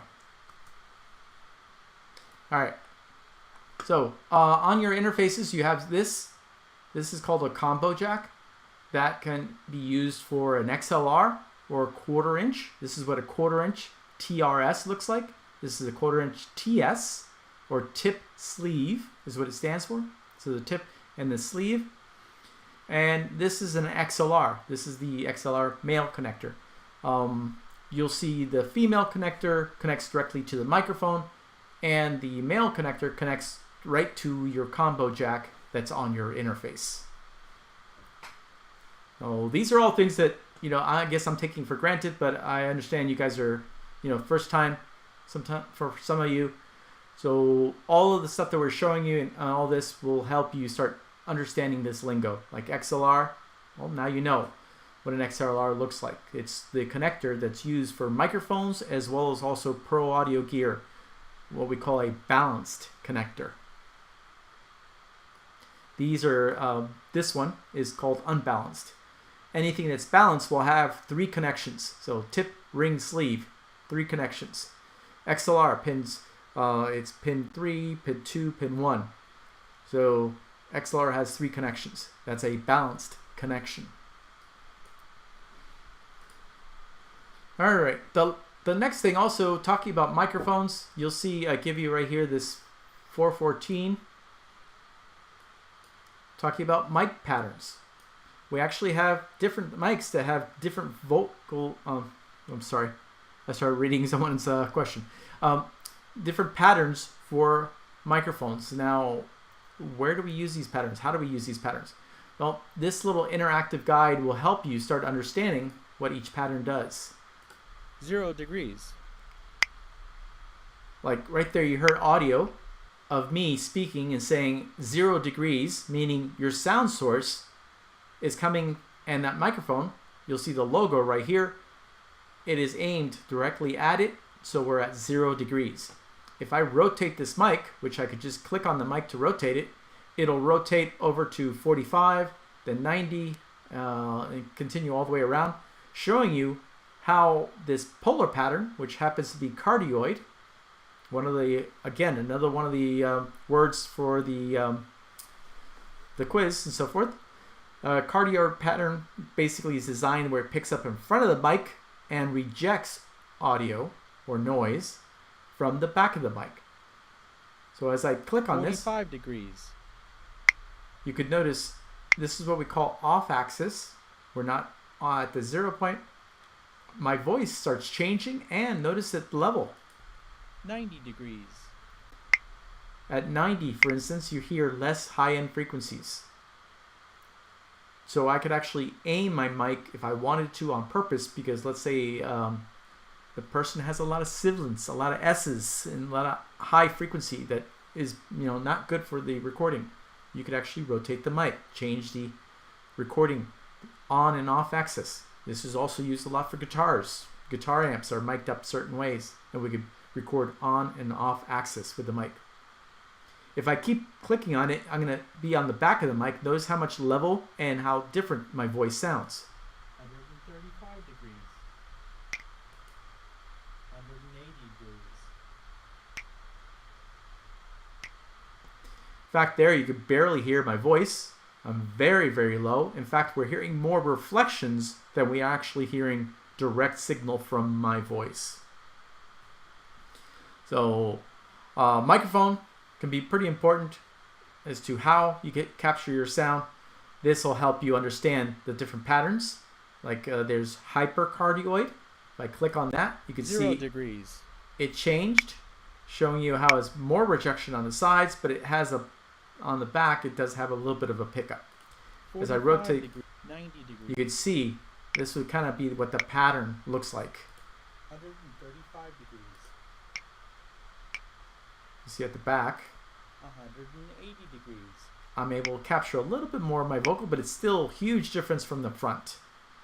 Omnidirectional, 0 degrees.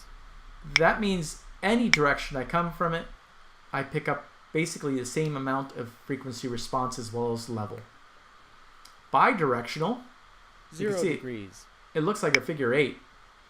45 degrees. The greatest, 90 degrees. right here at 90 degrees, the greatest amount of rejection is there, versus the front or the back of the microphone give you the best point.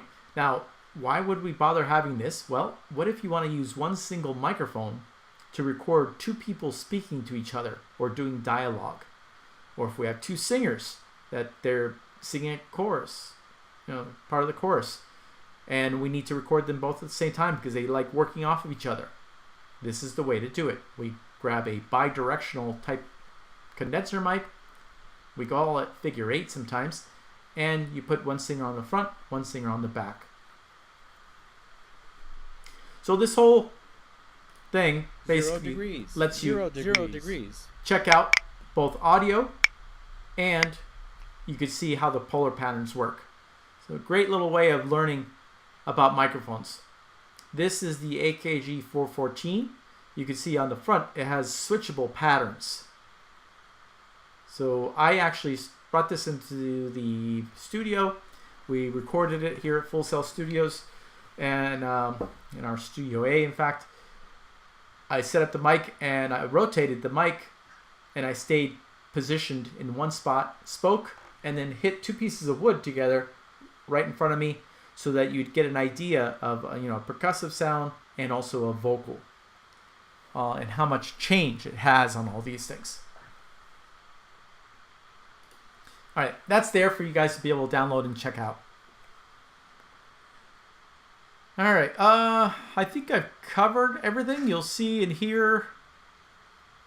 Oh yeah, bounce down, of course, of the MP3. Here, because it's only spoken word, we're having you do it at 128. For spoken word, that is good enough quality. If you are doing music, then that's probably too low. We probably want 320 kilobytes per second, or at least, I say always, at least 192. Above that, you start really hearing it too much. Or below that, I mean. The screenshot, what we're asking there is, we're going to start teaching you how to do screenshots.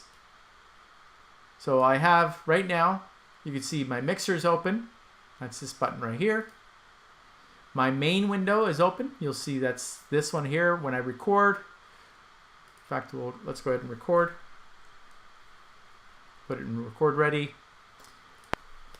Hit record. You can see it starts recording, and as I'm physically talking, my levels are again between that -18, -6, and you're actually seeing the audio as it's recording.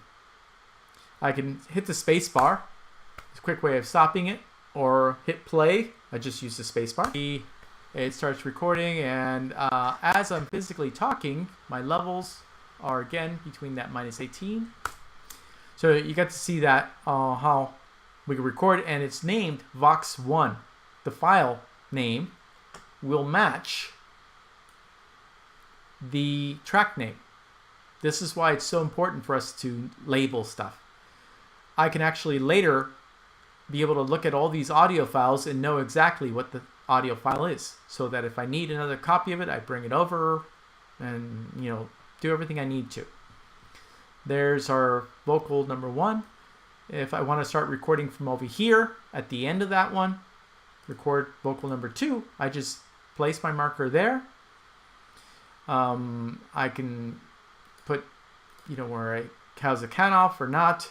This is all stuff that you'll be learning about, but basically, just come here, hit record. I can hit the space bar. You can see it counted off a little bit, but now it's recording. So I started recording in location number 2 for Vox number 2. I can hit the space bar again, or I could just come over here and hit stop. Either way, it works. And there's my next recording. There's my 2 vocals. When I play them back, you'll be able to see the levels and everything else, is correct. So my screenshot, which is what I was talking about, is I have 2 vocals. I have them displayed. I have my mixer. Now, how do I take a screenshot? I don't need a camera. I don't have to grab my phone and take a physical picture of our screen. We actually have something really cool in the Macintosh format that you could actually take a screenshot or take a picture without even a camera of whatever is on your whole desktop or a selected area. How do I do that? Well, I hold down Shift, I hold down Command key, and then if I hit 3, it takes a screenshot of my whole desktop. If I hit Shift, Command, and I hit 4, notice my arrow over here, hit number 4, it turns into crosshairs. Now, I click and drag across what I want to be in that shot. Release. You heard the sound of what sounds like a camera shutter. And you can see right on my desktop screenshot. It labels it by date and time. And if I double click that, or just open it, you can see it's a physical shot of that area that I just had there. And like I said, it tells you date and time and everything. So that's how we take a screenshot. Real simple. Just Shift Command 4, click and drag the area you want, or if you want the whole desktop, it would be Shift Command 3. That means it'll take a picture of everything that is on your physical desktop. You'll be turning in that screenshot for this describe your acoustic environment. We'll be using screenshots also throughout the other assignments. So definitely something you'll need to know how to do, as well as all the other classes will also be showing you or needing screenshots as well. Okay, now you'll see sometimes we have penalties or things that are like on this. We don't want you to add any reverb. We don't want you to add any effects or anything else. You're just getting started. This assignment is all about using your microphones and getting levels and those things. So don't worry about effects. We'll be talking about those in later assignments.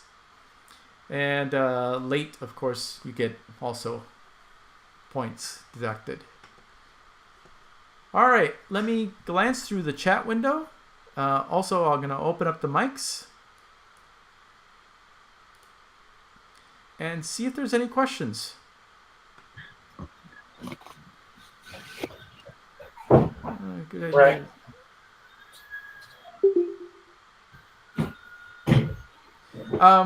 I see someone's asking as far as what's the ideal volume for tracking vocals while recording an artist. If you're talking about your physical recordings, of course, use that -6 to -18. If you're talking about you, whatever is comfortable for you to listen to whilst you're recording a vocalist in a vocal booth in a different room, hey, it's all up to you. You, of course, don't want it to be so loud that it feeds back into the microphone. Let's say it's so loud that it's going into the other room. You'll hear actual delay happening as it's going through the system. Read me the book. The top or And everything the else. bottom? Can you read the top? No. Well, I can read. No. Here, I'm going to mute that mic. So, any other questions? Let me see. Hardware. Okay, I see someone's having a problem with their hardware. Definitely remember, you guys can contact the tech helplines. They'll help you. They're aware of any kind of problems that are happening currently with the interfaces and so forth. So what I recommend is, let's see, it's about 8 o'clock. You'll still have about another hour, and I'm basically done here. So you could actually log off, jump over there, and get that taken care of. There'll be somebody there for you to help you out. Right now, because of the lecture, I can't really sit here and work with you to do that.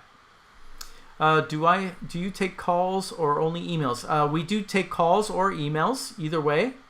You have your instructor's information, so you'll be able to call them. If I'm your instructor, you're more than welcome to call me.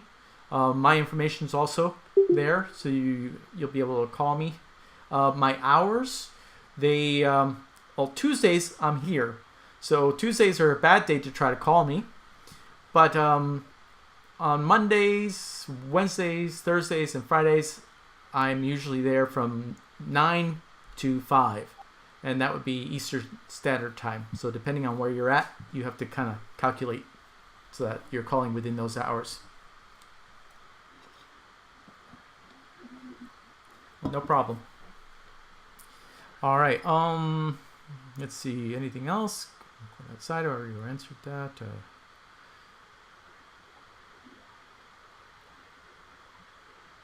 Okay, I'm not really seeing very much else. Are you ever on campus? Yes. That would be, again, my office hours, because I'm always there Mondays, Tuesdays, Wednesdays, Thursdays, and Fridays. I like to do the lectures from my little home office, basically because I don't have to, worry about other instructors bothering them, as well as also, other sounds being recorded. All right. Anything else?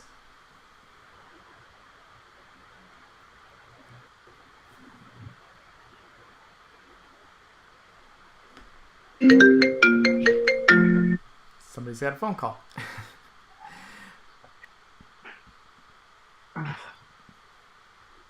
All right. Well, I don't seem to see any more questions.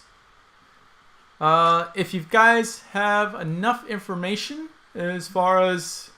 I'm going to go ahead and get rid of this. Don't need it. As far as the assignments... I see. Will the session be in the archives? Yes. As I'm finishing, I'll stop recording. Go ahead and you'll be able to rewatch it. And like I said, usually by 12 midnight, I have everything completed and it's uploaded, and you're able to watch it on YouTube. I actually place them on YouTube, and I'd send you guys direct links. So it's not something you could just pull up YouTube and search for it, because it's unsearchable. But with my links that you will see in the archive, where are you? Here we are. Archive weekly training videos. It'll pop up right here, and it's just like this. You could hit play right from there. This is a short little video, in fact, about how to watch YouTube videos, because there's a lot of features, like I could actually play it at different speeds and so forth. I like actually watching videos if I've watched it the first time and now I'm just refreshing my memory. Sometimes I don't want to spend so much time. I could actually play the video at twice the speed. That's one cool thing that YouTube allows you to. This is change the speed. Lynda.com also, you could change the speed. If you want to watch movements between me clicking on buttons and stuff, you could slow it down. So these are all cool little features. That's what this little video is talking about, just showing you some of those features. All right. When monitor prefader, does that include plugins like compression? Yes. Okay, so that question, so that the rest of you know what he's asking, let me open up this. So let's say let me go to the mixer. Or here. If you want to see just the mixer, you could always do Window, Open Mixer. That pops up a separate window altogether with just the mixer. So what he's talking about is when I have it in pre-fader, which right now, as you can see, it is, because it's on the left-hand side. If I have a compressor engaged and I start compressing it, I'll close it for now. The pre-fader metering is basically, think of it as the audio goes through this way, it goes through the compressor, it gets compressed, keeps going, it's before this fader. Pre-fader metering, think of it there. If it's post-fader metering, you'll notice it jumps over to the other side, and then think of it as coming out of that fader. So it's post-fader, in other words, after the fader. So hopefully that answers your question and helps you out a little bit.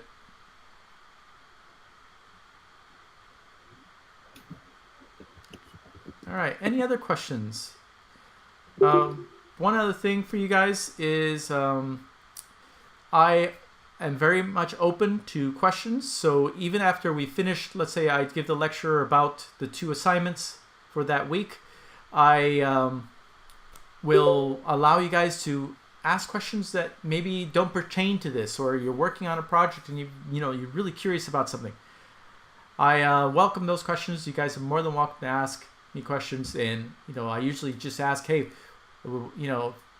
wait until after I get through the actual lessons for that day, so that way everybody gets the information they want, and then the rest of the video for everybody will be, if you want to know how to do something. I've shown plenty of tricks.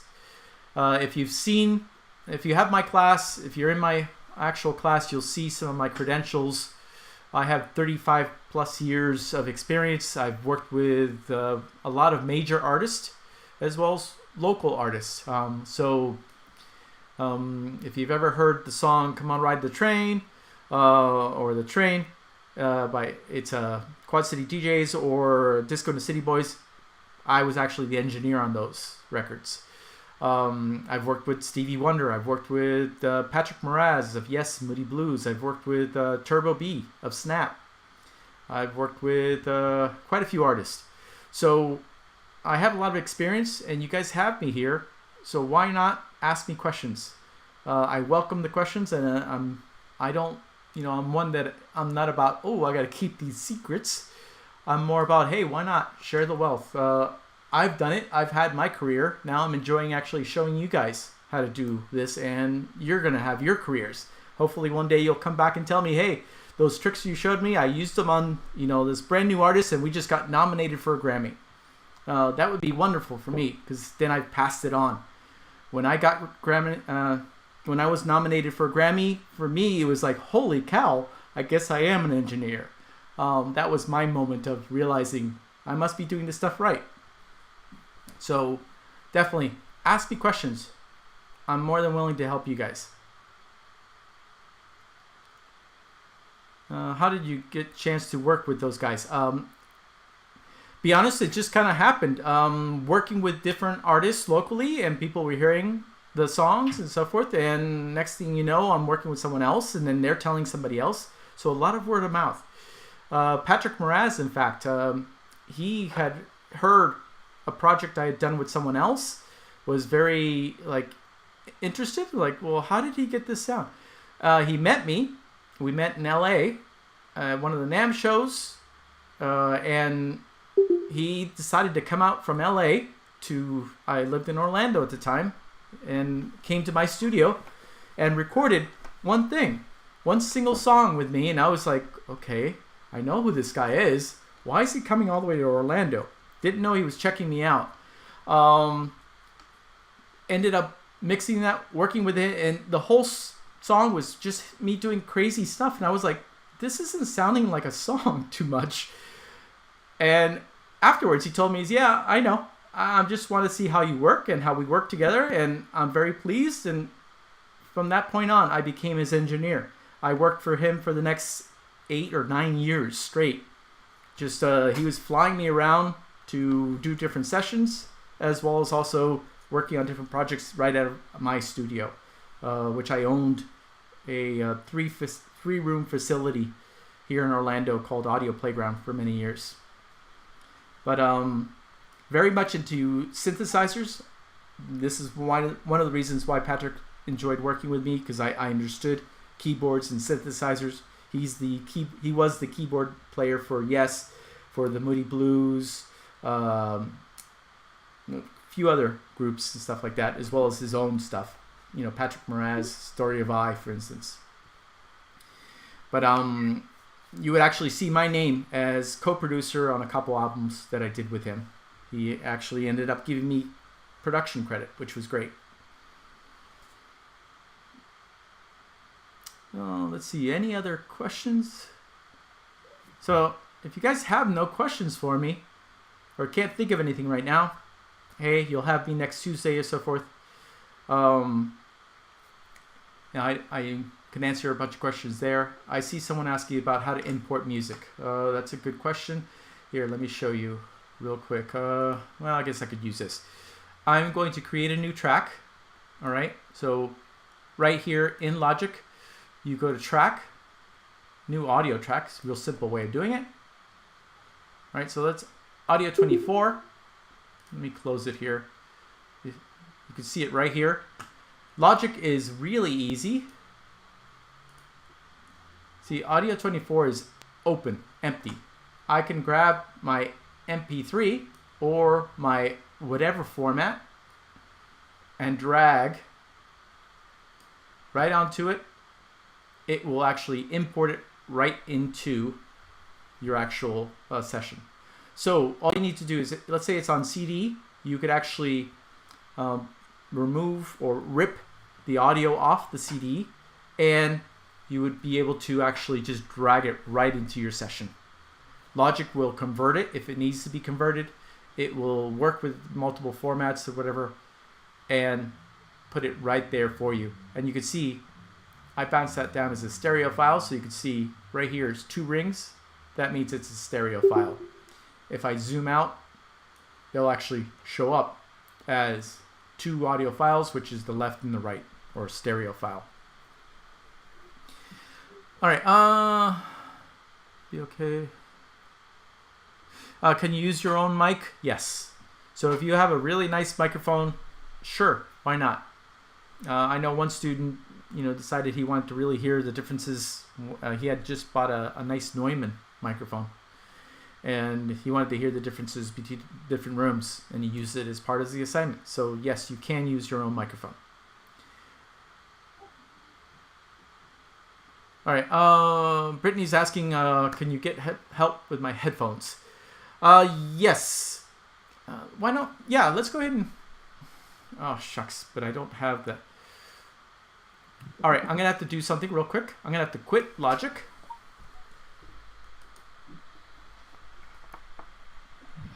I'm going to plug in. Hold on. I do have an interface here. I didn't have it plugged in. So plugging it in, but I have to make sure... do this right. All right, so I plug it in, turn it on. Mine's a different interface than you guys have. This is my home interface. It's still made by Focusrite, but it's definitely different. Now, did you download what we call Focusrite Control? Brittany, were you able to get Focusrite Control? Let's see. Good. If you have a mic, if you want to open it up, you can just ask instead of having to type.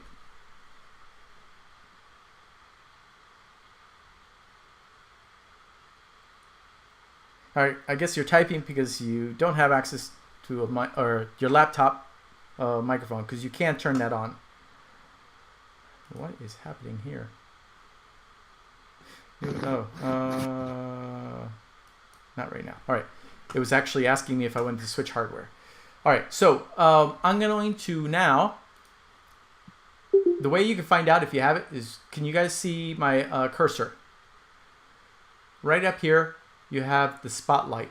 You click on that, it pops up a little thing, and in there, I could start typing in.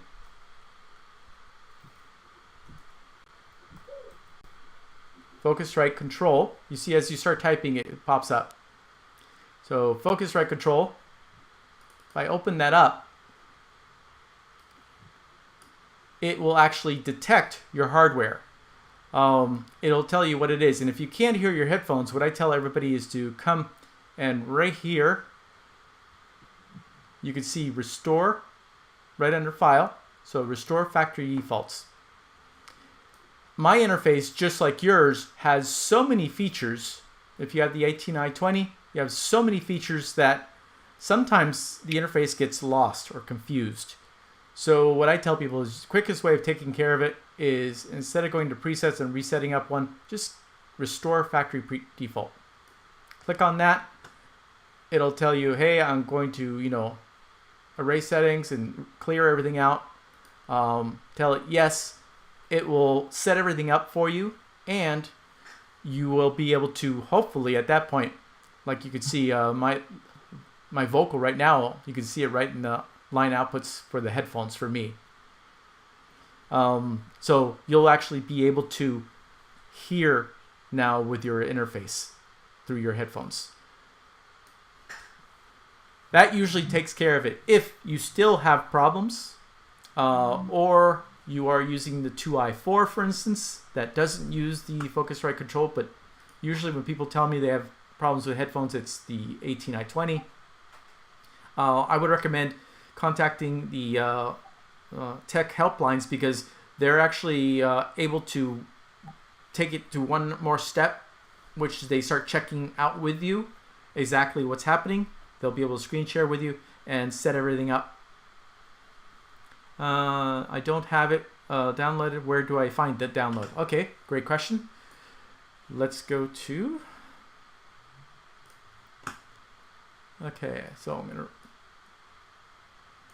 New window. Just go to Google. All right. And type in... You can say Focusrite. It'll take you right to the site.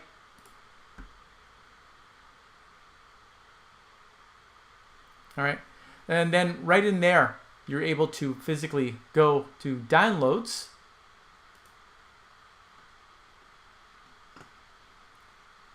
Of course, your brand is Focusrite. Your product range, well, we're dealing with the Scarlett. And which one do you have? Just so we could kind of duplicate that. Do you have the 2i4 or the 18i20? Now, both of them would be second generation because they're the newer ones. Okay, so you have the 18i20, second generation. So just come right over here, select that.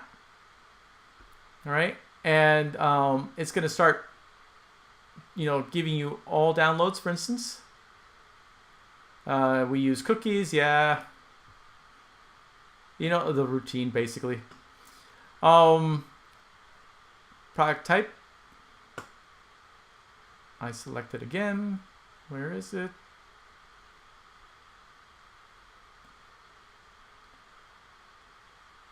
Sapphire, Scarlet. Where is the Scarlet?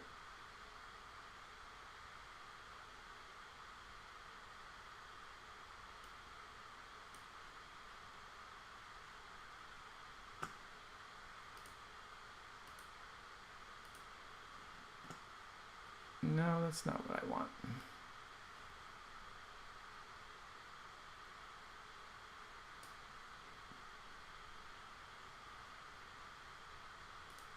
Just come over here.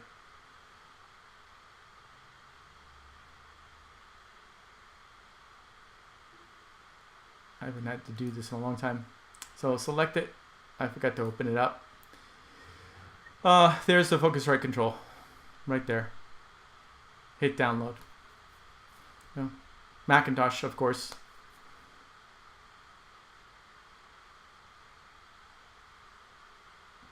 So go ahead and download that, Brittany, and put it into your computer. It will put it location-wise. It'll be in your where your applications are. You'll be able to then open it up, reset it, and hopefully that takes care of all your problems. Once you have it, there's a lot of features. I wouldn't jump into all the different features just yet because there's almost too many features and it can get very confusing. So just go ahead and just use the default factory setting and you should have no problems. All right, any other questions? Hopefully that helps take care of the interface for a few of you, possibly. And I'm glad I'm recording this. Hopefully that'll also save some of you from having to go to the tech helplines. They would have actually been able to walk you through a little bit more. I just kind of did quick, easy, dirty way of doing it. So remember, just go to factory defaults. In other words, restore factory defaults.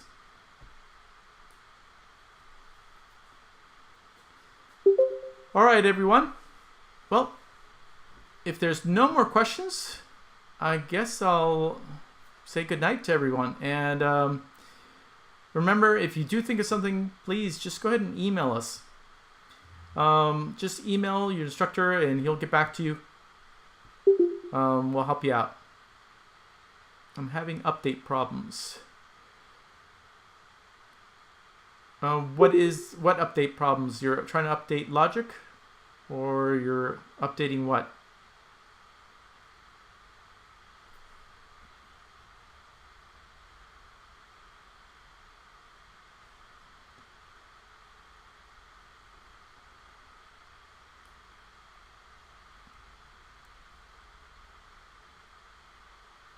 App bundles. All right, if you're trying to update like plugins, those type of things and so forth, you may want, if you're still having problems with some of the software that we gave you through Launchbox and so forth, definitely FSO support is going to be able to help you a lot better than I am because I don't know which softwares you're getting and so forth. Plus they have all the codes. I don't have access to those, unfortunately. So contact FSO support with a little bit more detail as to which app is giving you problems, and I'm sure they're going to be able to fix that, get you happening. Sorry I couldn't be more help there. But with some of the apps and stuff that we give you, I don't even use some of them.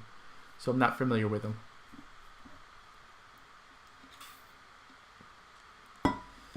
All right, well, I guess if there's no more questions, I'll see you guys all next Tuesday. All right, everyone, take care. See you Tuesday.